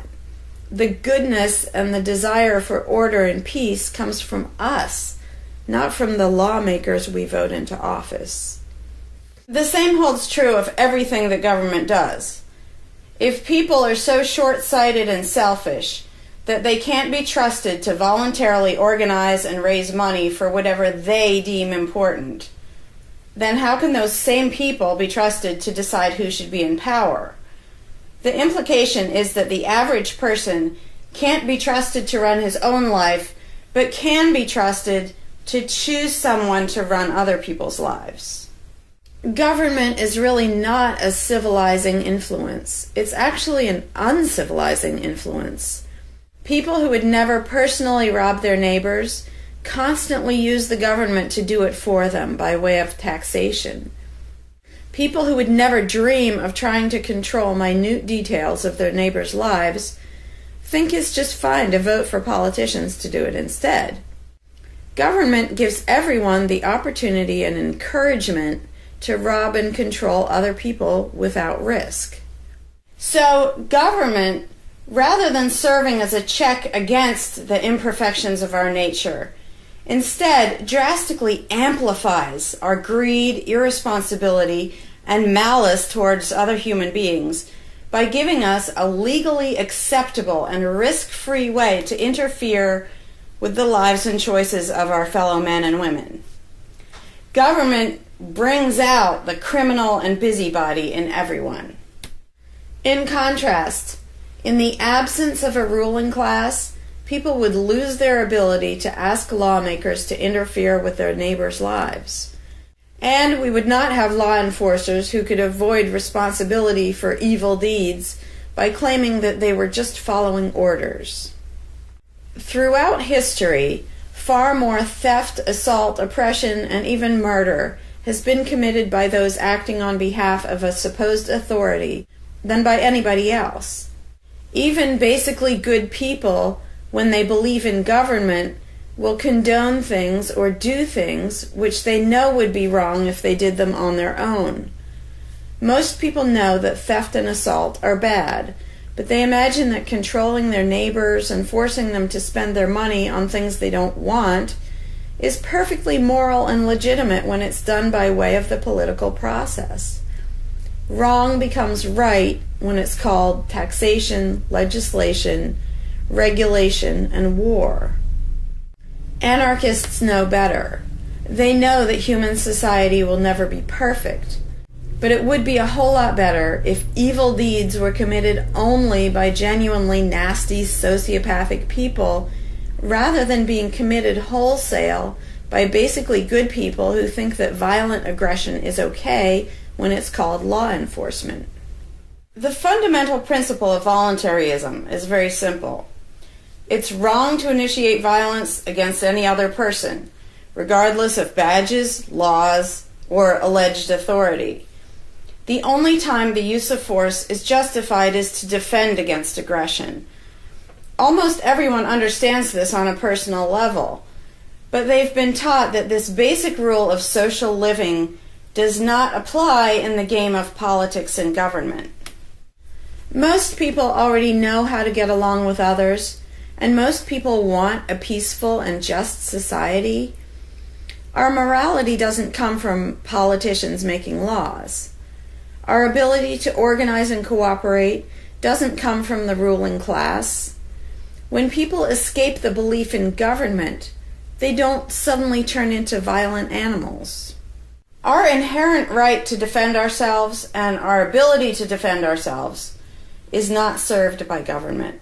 In fact, it's threatened by government more than by anything else. Ruling classes do not produce peaceful coexistence, but rather perpetual conflict and violence. Our belief in government authority takes our compassion, virtue, and good intentions and turns them into power for people who crave power and riches. Of course, the people who benefit most from the political racket will put a good spin on the system and do their best to convince people that it's a social necessity. But ask yourself this: have the thousands of laws, regulations, and taxes imposed on you by politicians made you a better person? Have they made you more productive or more caring? Is the world better off with the politicians taking your money and telling you how to live your life? Or do you think it might have been better off if you'd been allowed to spend your own money and make your own decisions? Is society really best served by a small class of people forcefully imposing a centralized master plan on everyone else? Can the orders and threats of a ruling class make the world what it should be? Or would society be better served by human freedom and respect for individual rights, by voluntary cooperation and peaceful organization? If this second option sounds better to you, maybe you should learn more about anarchism. Some people dismiss anarchism as a utopian idea that would only work if everyone were generous and compassionate. Obviously, everyone is not generous and compassionate all the time. But these people need to look at the other side of the coin. If people are too stupid, greedy, and malicious to be free, aren't they too stupid, greedy, and malicious to be trusted with power over others? Whether people are inherently good, bad, or some of each, giving a person power over others is not going to make that person better. In fact, power has historically been known to corrupt people and make them worse, whereas the discipline imposed by the equal freedom of everyone else brings out the best in human nature. Most people today think that we need some form of government because they mistakenly believe that obedience to authority makes us all more civilized, moral, and peaceful. In reality, it has always done exactly the opposite. Everyone knows that governments can be corrupt, abusive, inefficient, counterproductive, even tyrannical. But most people assume that the way to fix that is to get the right people into power. People have spent centuries trying to create a good society using different kinds of ruling classes, different legal structures, different ways of choosing the rulers, and so on. But every governmental construction has resulted in freedom and riches for some, and oppression, violence, and poverty for others. What if, instead of deciding what the throne should look like and who should sit on it, all people of goodwill embraced the non-aggression principle? What if, instead of looking to a ruling class to impose our values on society, we embrace the concept of self-ownership? These principles are simple and easy, to the point of being self-evident, but they're diametrically opposed to the authoritarian principles that most of us have been indoctrinated with. Anarchism does not mean chaos and violence, or every man for himself. Having no government does not mean having no morality, no organization, and no cooperation. Simply put, anarchism does mean that no one is your master and no one is your slave. And that's all it means. Howdy, Larkin Rose here. I'm feeling slightly less than entirely patient and polite today, so if this video gets slightly caustic, too bad. This video is for all the people who are constantly saying, well, if not for government, we couldn't have roads, or we couldn't have police, or nobody would care for the poor, or we wouldn't be protected, whether it's from local thugs or from foreign invaders. We wouldn't have this, we wouldn't have that. So thank goodness we have government and taxes, because we wouldn't have any of those things. And the first way I'd respond to that is by pointing out the assumptions that underlie that complaint, that argument. Basically what people are saying, because let's be clear about what the terms mean, government is the people who boss everybody else around. And taxes are those people demanding money from us. So they basically tell us, hand over a whole bunch of money and we'll decide how to take care of you. We'll decide how to spend your money. If we don't like it, too bad, we don't really have a choice. Like, well, you can vote in a few years and maybe something will change, even though it totally won't. So that's what people are saying. Basically, if we didn't have a ruling class stealing our money and then supposedly spending it to protect us, how could we possibly have roads or anybody to protect us? The implication is that in this country, for example, 300 million people would just sit around thinking, oh, we can't do it. Without politicians and tax collectors, we can't have a road, we can't protect each other, and we can't... And it rests on this bizarre assumption that things that almost everybody wants, they wouldn't do anything to make happen unless there were politicians forcing us to give them money so they can make it happen. And so an example I like to use is, let's apply the same argument to food, because food is pretty darn important. I think everybody can agree. Let's apply the same argument that statists use about the roads or caring for the poor or protection or anything like that. The argument would go like this. Now, in the context of food, listen how idiotic this is. If we don't have government demanding money from all of us under the threat of caging us, and that's what taxation is, here's the money you have to give us, here's the nasty things we do to you if you don't. If that didn't happen so that they could build a big food production and distribution system and feed us, well, we'd all starve. We'd all just sit around saying, gosh, I wish we had food, but, you know, no politicians and tax collectors. We're just going to sit around and starve to death. Now, in this country, nobody would believe something that stupid, because all you have to do is go to a supermarket and see a perfect example of really efficient, organized cooperation that nobody is forced to do. There is no, you know, if you're going to make the argument that people make about roads and protection and all that, you'd say, well, nobody is forced to make any food for anybody in this country. How do you know everyone's just going to say, well, it's not my job, and we'll all starve to death? There's no guarantee. There's no master plan guaranteeing that we'll all have food.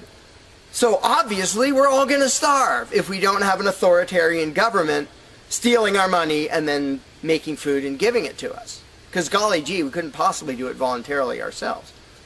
Again, in this country, nobody makes that argument because they see it happening voluntarily. Nobody involved is forced to do that. Nobody is forced to make you a single bite of food. There is no guarantee at all from anybody.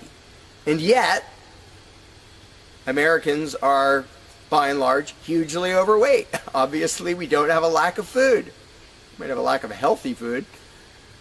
But obviously, we see that example, oh, we can handle that. You know, voluntarily, mutual cooperation, that's fine for food, but for some reason, it's not okay, and we can't even fathom the idea of the exact same thing handling roads, or handling protecting us, or other things that almost everybody wants.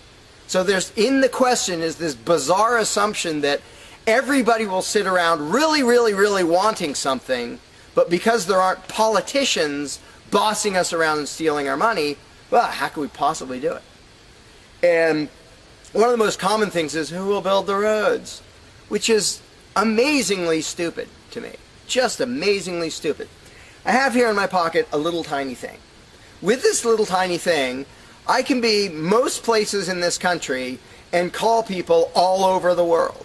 And I own it myself. I'm not anywhere near rich these days, but I own one. Almost everybody I know has one of these. A little thing that can fit in your pocket, and just on a whim, you can open it and talk to somebody who's on the other side of the planet. And there was no coercion. Nobody forced anybody to make one of these. This is the result of voluntary cooperation. And that's it. Free trade. Organization, yeah, good. Cooperation, yeah, good. Coercion, which is what government is, and taxation, which is theft, didn't need that to do this. So what these people are telling me, oh, we wouldn't have roads if we didn't have government, is that somehow free individuals, relatively free, interacting voluntarily can make it so I can talk to almost anybody in the world on a little thing that fits in my pocket on a budget that is not a very good budget at the moment, but I still have one of these. That freedom, not authoritarianism, can supply me with this, but freedom cannot achieve a flat place. Because that's what a road is. It's a flat place. From here to there, because we have these machines that take us from here to there. By the way, we don't have those machines because of government. We have those machines because of free enterprise and voluntary interaction and cooperation. The idea that freedom can make a car but can't make a flat place is just idiotic. You really think we can't make a flat place? And so I ask people, and they say, well, who will build the roads? Are you really telling me that you really and truly think that if government fell off the face of the earth, 300 million people in this country, 7 billion if you want to include the whole planet, would sit around in their houses thinking, golly, I wish I could go visit Fred, but I can't, because there's not a flat thing from me to him, and I don't know how to do it. And the other 300 million or 7 billion people, we can't possibly do it because there aren't any politicians and tax collectors. If they were here, we could do it. If they were here to boss us around and steal our money and really inefficiently build a flat place, then we'd be set. Then I'd be comfortable and I could be confident that I could get places. I could visit Fred, I could go shopping, but now we're all going to sit in our houses wishing we could go to the corner store, but we can't because, golly, how could we possibly make a flat place from here to there? We can make these, where you can talk to anybody in the world. We can make machines that you drive around in, but no, we couldn't possibly make a flat place. And when people say, well, who will build the roads? The first answer is the same damn people who do it now. Politicians and tax collectors don't build the friggin' roads. Have you ever seen one out there? No, you haven't. They steal our money, waste most of it, do all their corrupt games, and then they pay other people. Here's an idea. How about if we pay those other people who actually build the stinking road? And the fact that that doesn't occur to people is a great indication of how well indoctrinated people are by the rulers who will perpetually tell us, you can't organize anything, you can't achieve anything, you can't do anything unless we are here to force it on you. And it's, again, there are a zillion examples, whether it's caring for the poor or protection or roads, obviously, where most of the population will say, I'm really concerned that poor people won't be taken care of, which means most of the population wants people in need to be taken care of. And if we didn't have politicians stealing our money, how would it happen? Here's an idea. Take some money out of your pocket and give it to one of the people that you think needs help. Why would you not comprehend that, but you would comprehend some guy 1,000 miles away passing a law to send an armed thug to take your money, to waste 90% of it, and then give a little bit to somebody who may just be defrauding the system or may actually need it?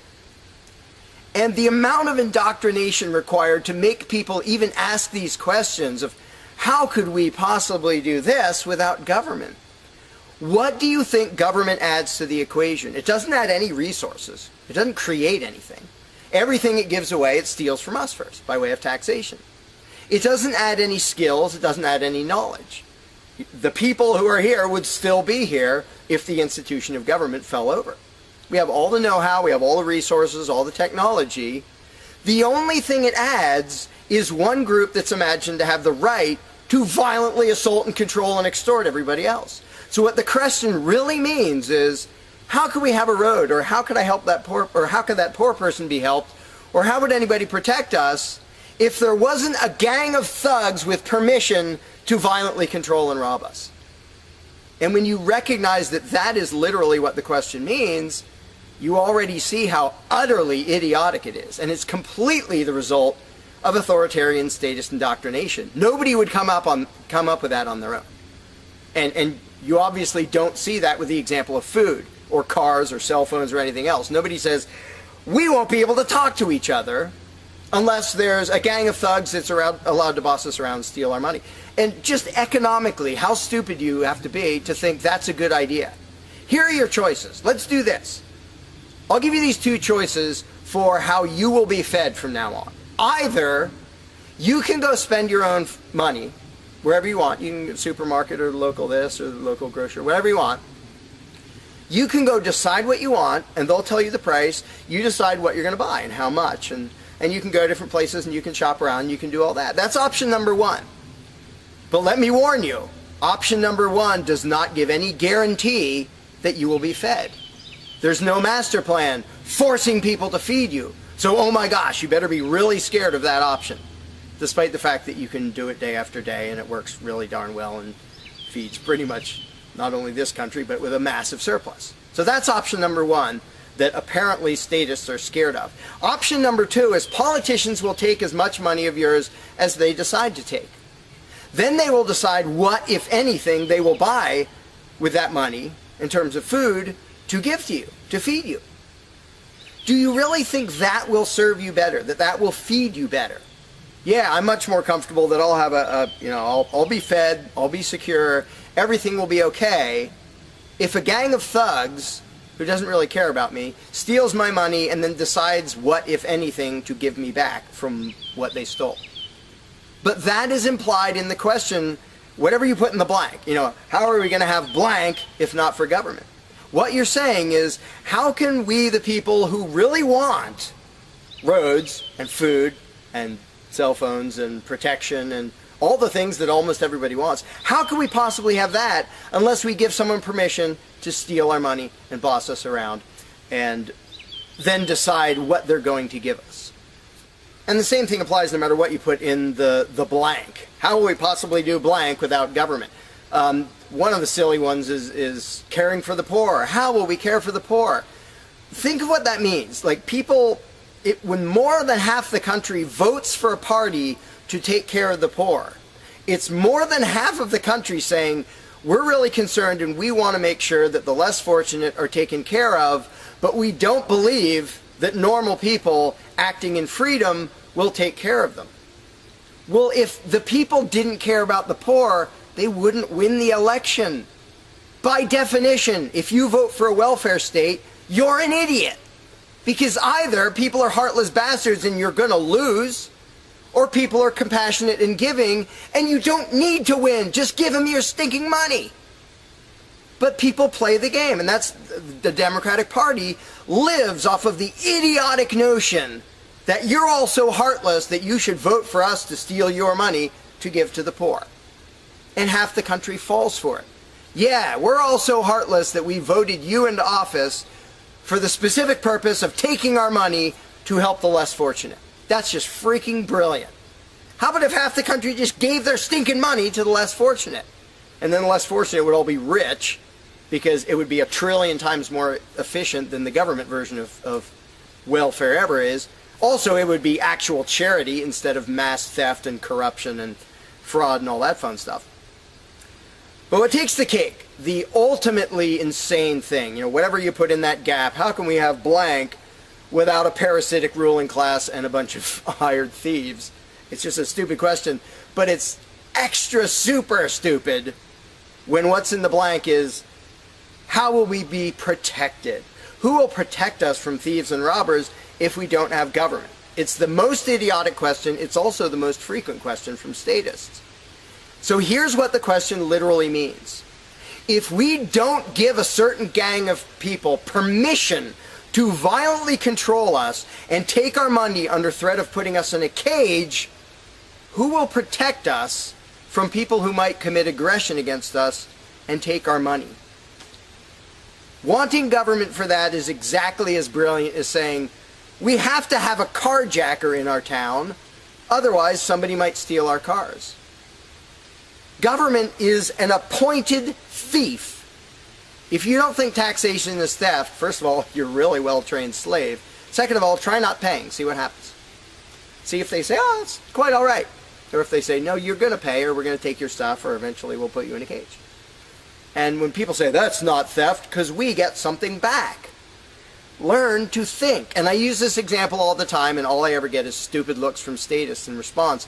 If I robbed you at gunpoint of $100, and the next day I gave you a sandwich, and you said, what? I said, hey, now everything's fine, because you benefited. I gave you a service. I gave you lunch, so that retroactively makes it okay that I robbed you at gunpoint.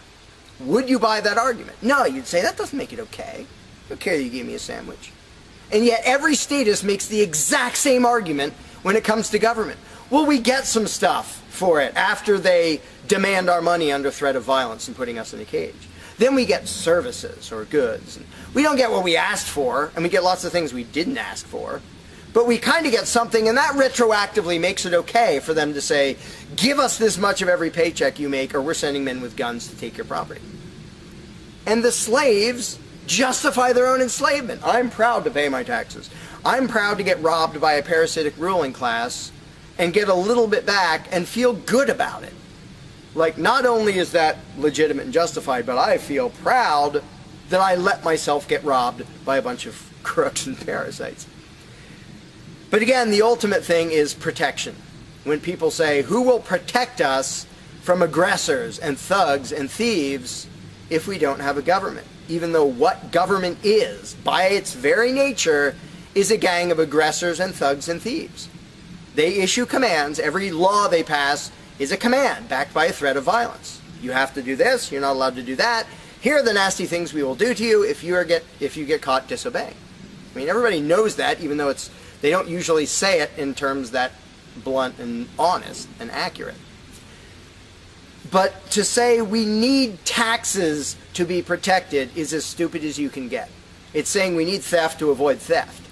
And the fact that people are trained to use different words so that this theft sounds okay. It's legalized, it's taxation, and we voted for the people who robbed us. Like, we got to elect our local carjacker, and that means he represents us when he demands our car and points a gun in our face. He's serving us as he steals our car, because he's going to use that car and sell it and make money to make sure nobody else steals our car.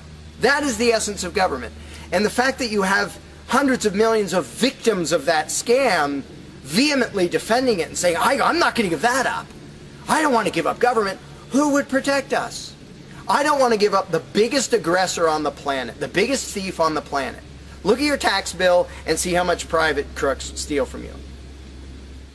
So before you ask that question, before you ask, how could we possibly have roads or protection or water or air or Christmas or Santa Claus or any of the zillion things that statists imagine we can't possibly have without a ruling class, think about what the question actually means.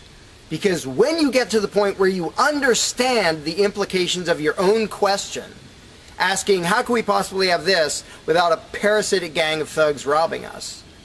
When you actually understand what you're really asking, you won't ask the question because you will realize it's completely freaking idiotic.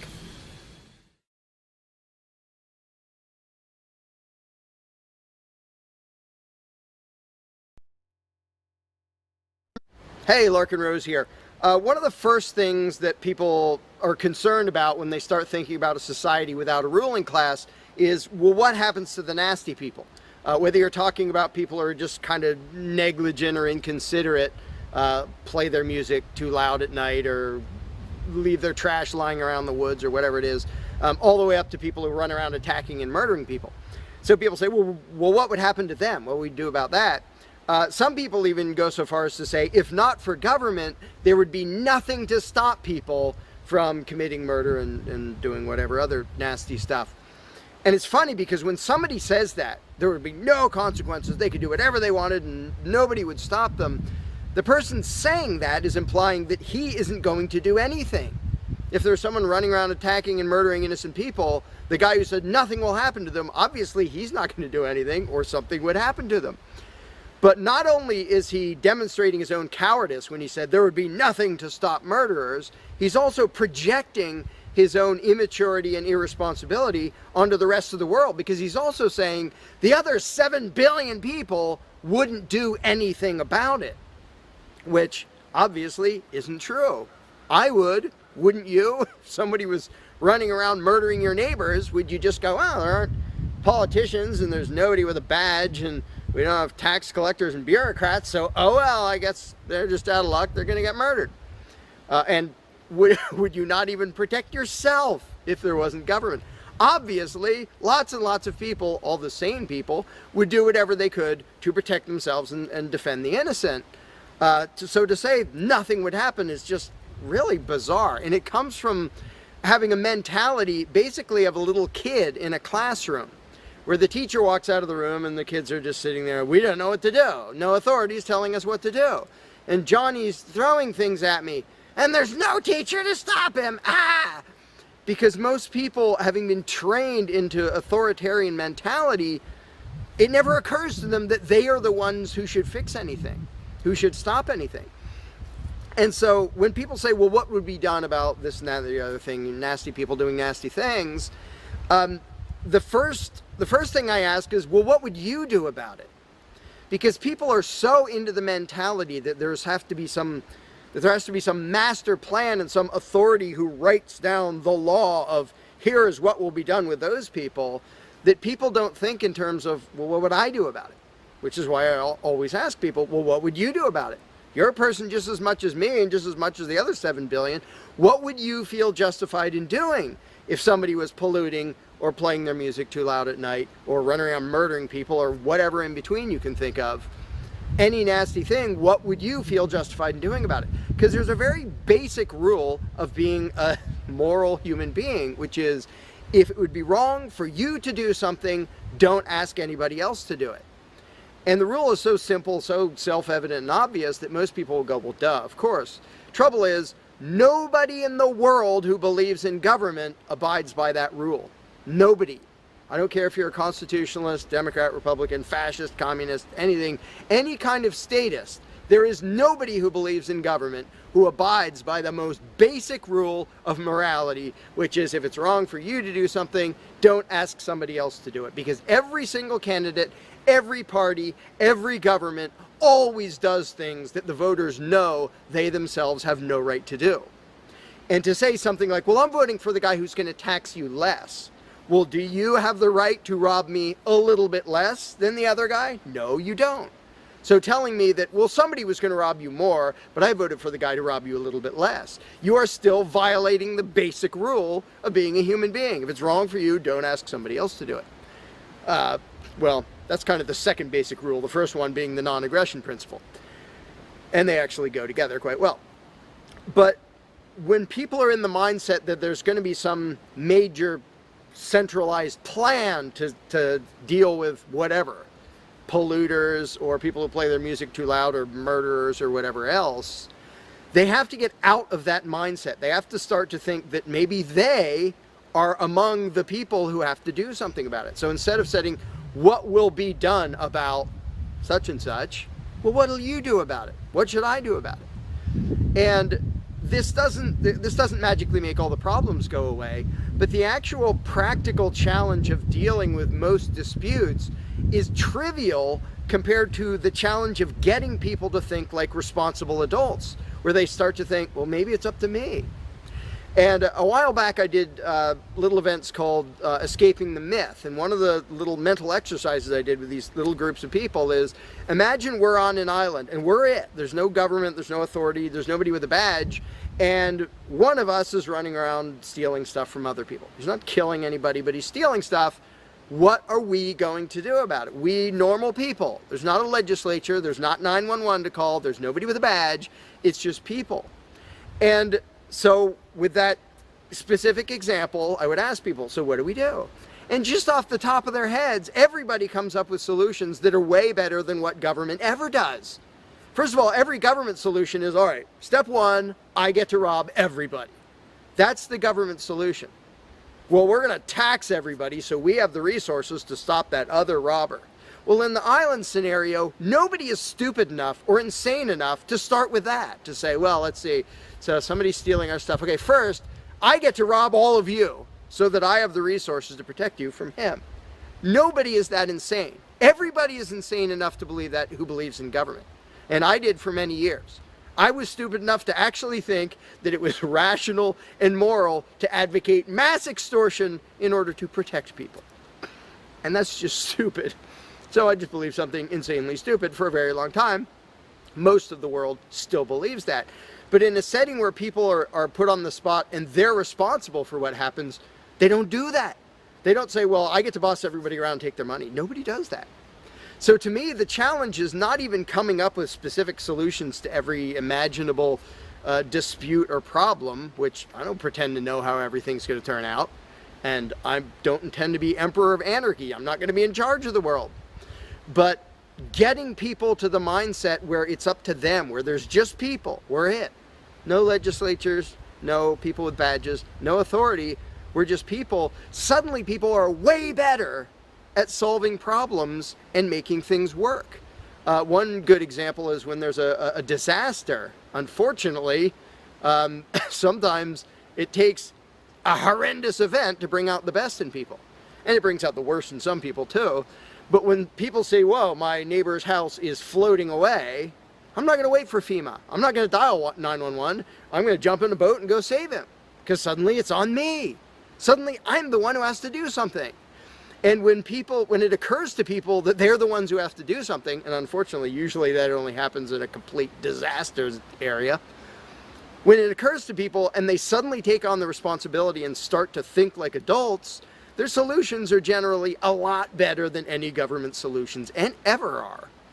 But to get to that mentality, people have to shift from the authoritarian mindset to the mindset of a self-owning individual who realizes there is nothing above me. There is no magic unicorn who's going to come to save the day, who's going to come save me from polluters or somebody playing their music too loud or murderers or whatever it is. It's just us. And if we realize that, then first of all, people would stop asking me, well, without a government, how would this be handled? As if I'm going to be in charge. I don't freaking know. What would you do about it? I can tell you what I would do about it. I could tell you what I might suggest, what I might predict, but who cares? I'm one of 7 billion people. I'm not going to be in charge any more than you are. So it's really a mental exercise that people have to think over in their own heads with their own moral codes instead of waiting for some outside answer. And it's why I don't usually get into those discussions of, well, here's my plan for how to deal with this and that and the other thing, because my plan doesn't matter. My plan will not be the best plan for any problem you can come up with. There will be a million people with better plans than whatever I could come up with. So don't ask me to describe how you are going to fix problems. I don't freaking know. And you can see the mind shift in people when they grasp that they own themselves and they suddenly realize, oh, okay, well, yeah, there are things we can do to settle disputes, to protect ourselves from attackers, to do this or that or the other thing. But the first step is just grow up. Stop thinking it's somebody else's business to make the world work. Well, how will the poor be cared for? I don't know. What are you going to do? Well, how will we be protected from this? I don't know. What are you going to do about it?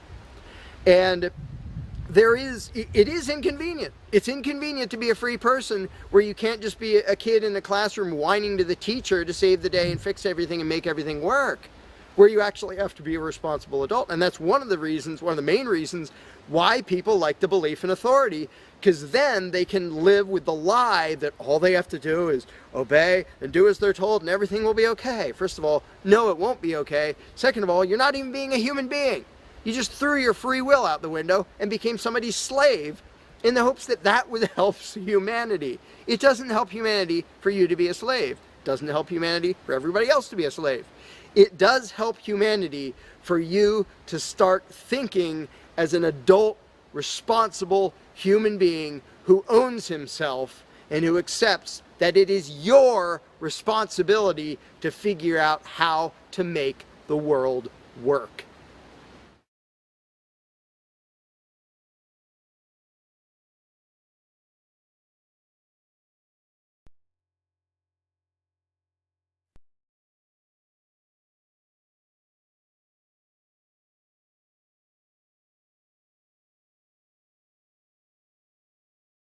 You cannot begin to imagine in how many ways the world is the opposite of what you have been taught to believe.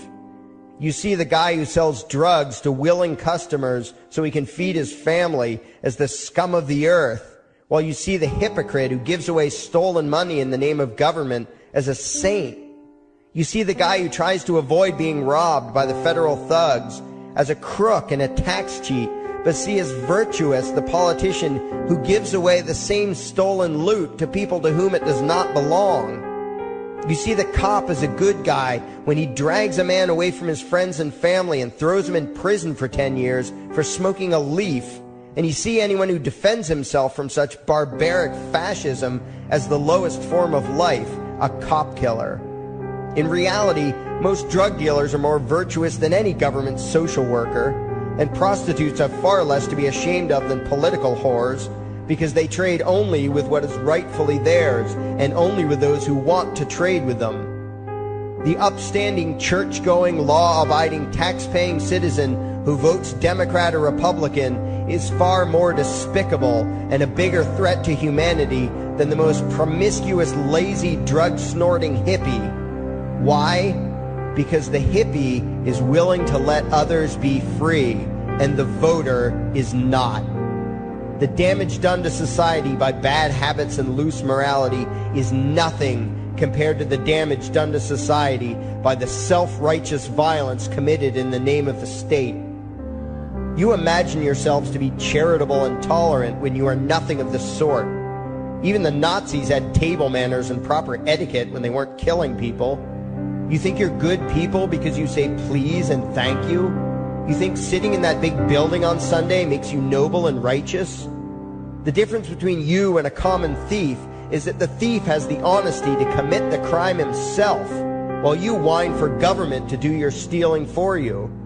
The difference between you and the street thug is that the thug is open about the violence he commits, while you let others forcibly control your neighbors on your behalf. You advocate theft, harassment, assault, and even murder, but accept no responsibility for doing so. You old folks want the government to steal from your kids so you can get your monthly check. You parents want all your neighbors to be robbed to pay for your kids' schooling. You all vote for whichever crook promises to steal money from other people to pay for what you want.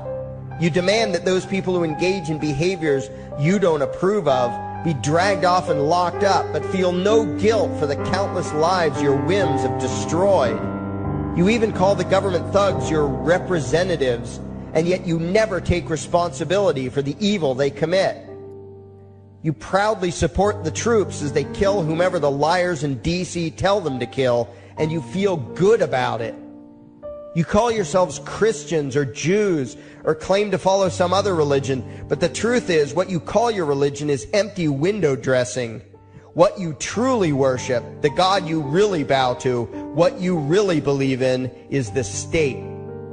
Thou shalt not steal, thou shalt not murder, unless you can do it by way of government. Then it's just fine, isn't it? If you call it taxation and war, it stops being a sin, right? After all, it was only your God that said you shouldn't steal and murder, but the state said it was okay. It's pretty obvious which one outranks the other in your minds. Despite all the churches, synagogues, and mosques we see around us, this nation has one God and only one God, and that God is called government. Jesus taught nonviolence and told you to love your neighbor, but the state encourages you to vote for people who will use the violence of government to butt into every aspect of everyone else's life. Which do you believe? To those about to stone a woman who had committed adultery, Jesus said, "Let him who is without sin cast the first stone."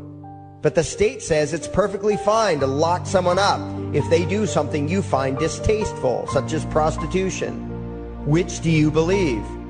The Christian God says, "Thou shalt not covet," but coveting is the lifeblood of the beast that is the state.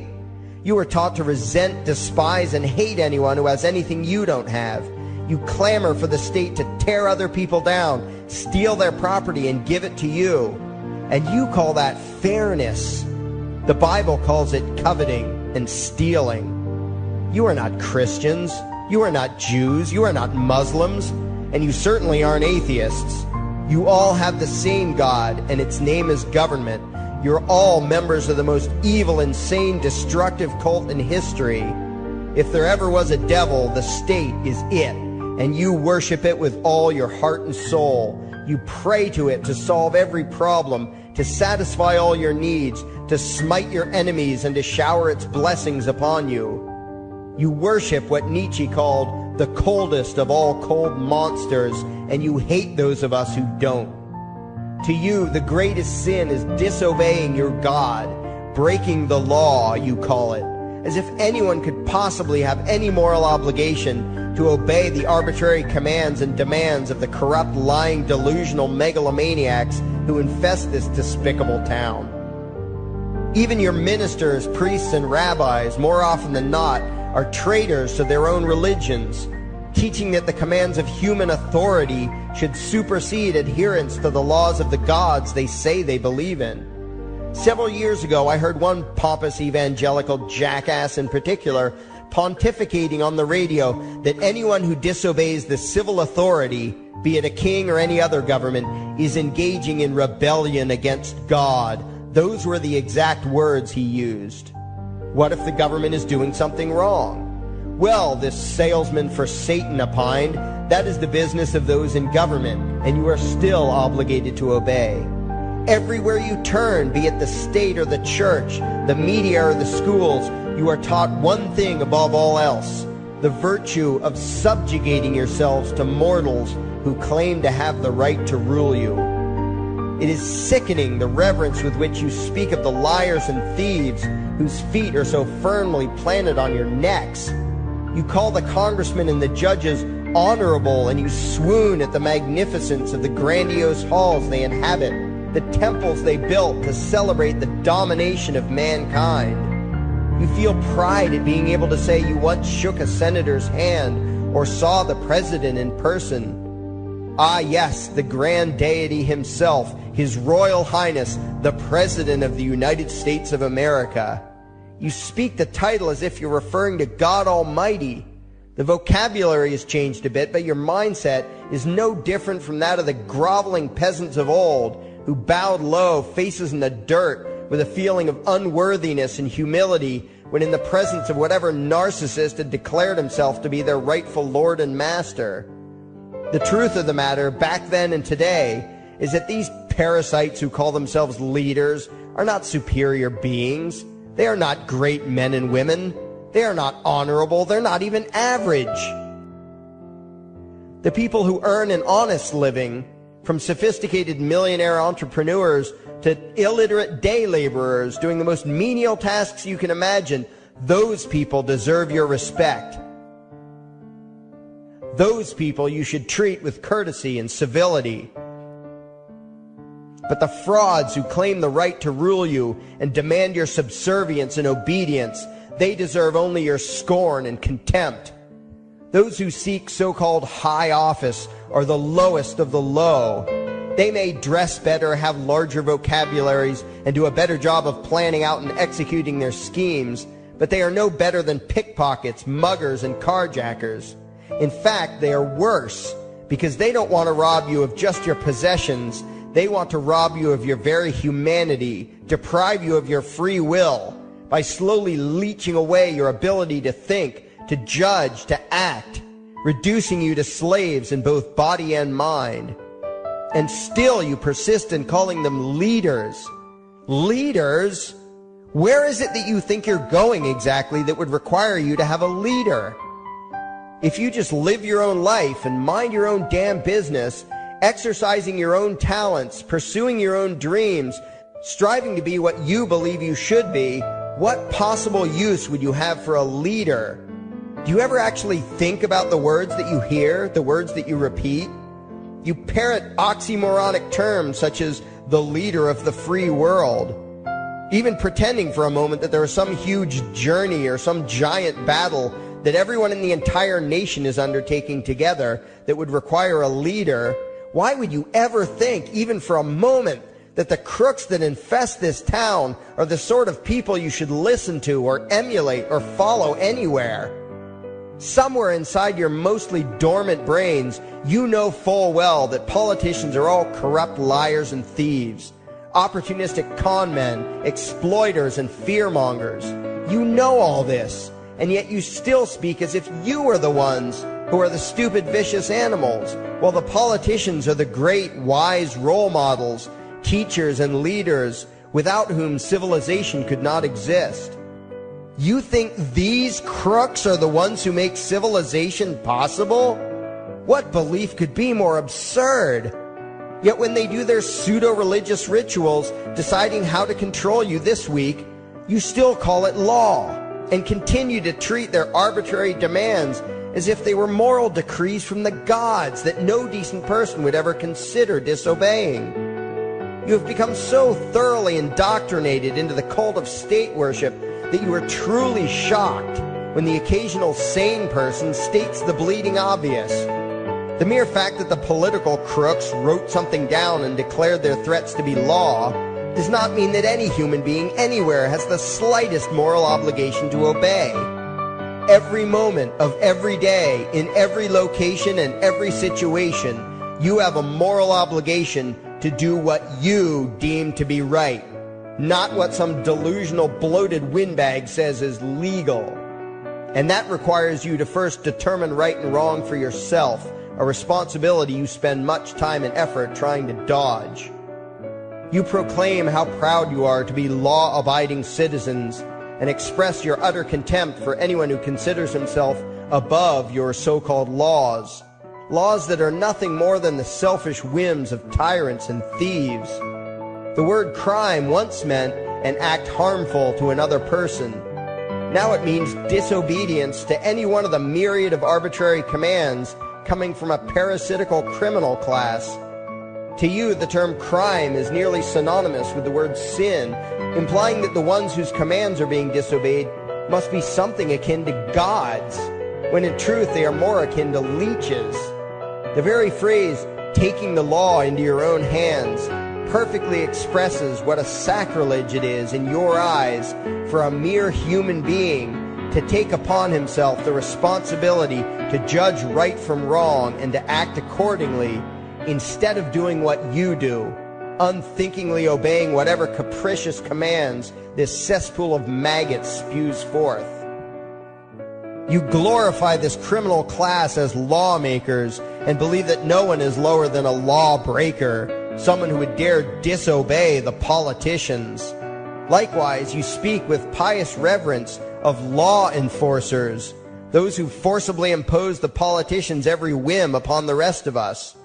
When the state uses violence, you imagine it to be inherently righteous and just, and if anyone resists, they are, in your eyes, contemptible lowlifes, lawless terrorist criminals. Like the lawless terrorist criminals who helped slaves escape the plantations. Like the lawless terrorist criminals who helped Jews escape the killing machine of the Third Reich. Like the lawless terrorist criminals who were crushed to death under the tanks of the Red Chinese government in Tiananmen Square. Like all the lawless terrorist criminals in history who had the courage to disobey the never-ending stream of tyrants and oppressors who have called their violence authority and law. And that includes the lawless terrorist criminals who founded this country. Everything you think you know is upside down, backwards, and inside out.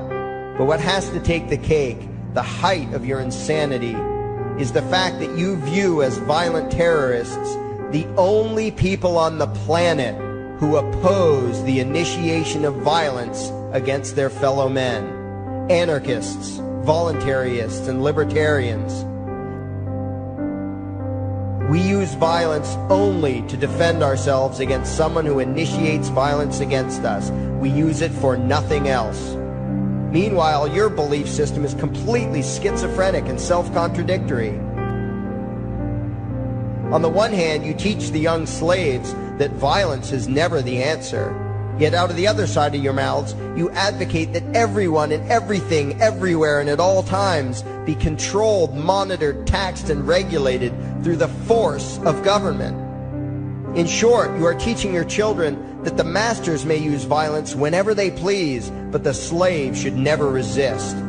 You indoctrinate your children into a life of unthinking, helpless subservience.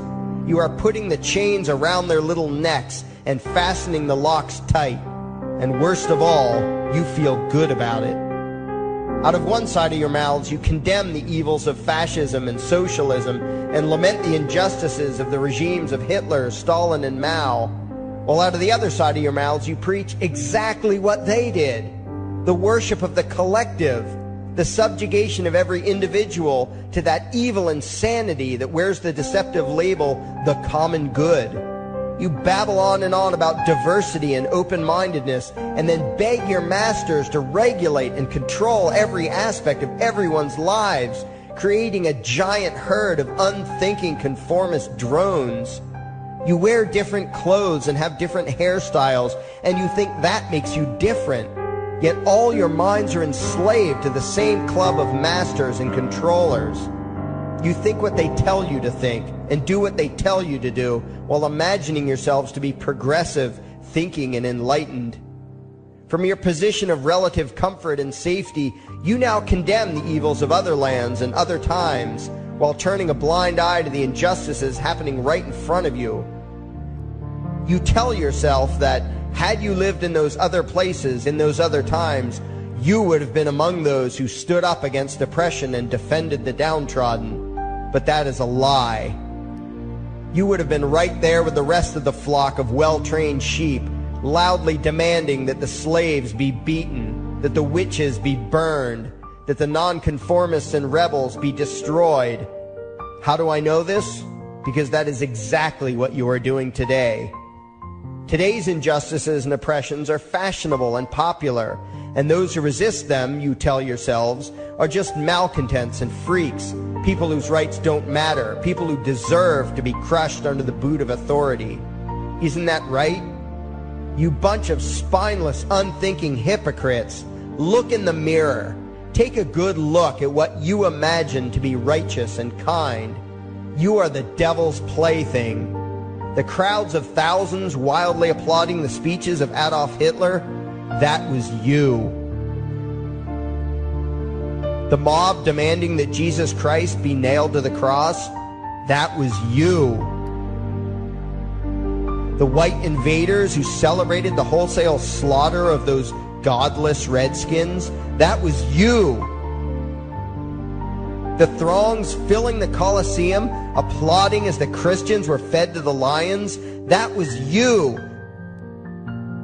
Throughout history, the perpetual suffering and injustice occurring on an incomprehensible scale, it was all because of people just like you. The well-trained, thoroughly indoctrinated conformists, the people who do as they're told, who proudly bow to their masters, who follow the crowd, believing what everyone else believes and thinking whatever authority tells them to think. That is you. And your ignorance is not because the truth is not available to you.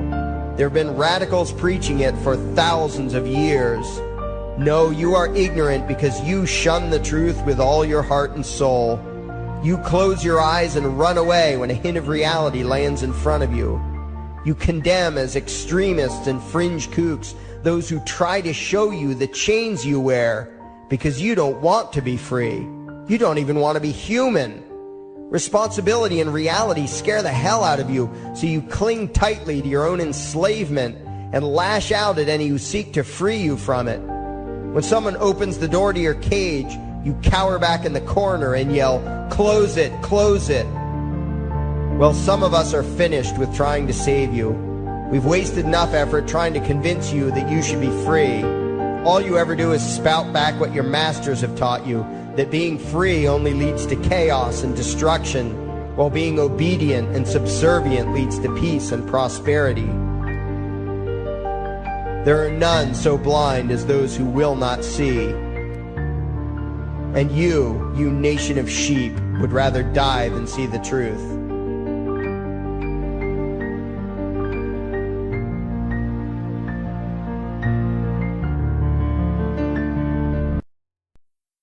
There is something I need you to do. Favorite, like and share this video. Now that you have done that, go to your browser add-ons, download YouTube Video Downloader, come back to this video and save the video to your computer and upload it to your YouTube channel. Use a different title than the one used for this video. Please follow those instructions and add the video on your YouTube channel to help spread the message.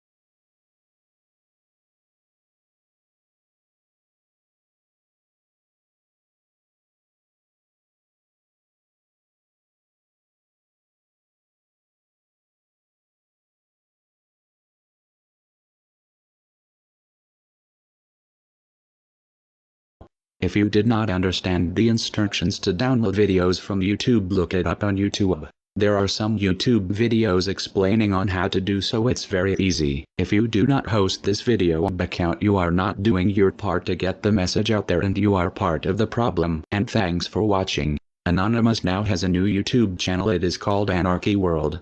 To find our new YouTube channel, you need to type in AnarchyWorld in the official YouTube search bar. There are no spaces in AnarchyWorld. Do not type it in the address bar because you will find a different YouTube channel called AnarchyWorld.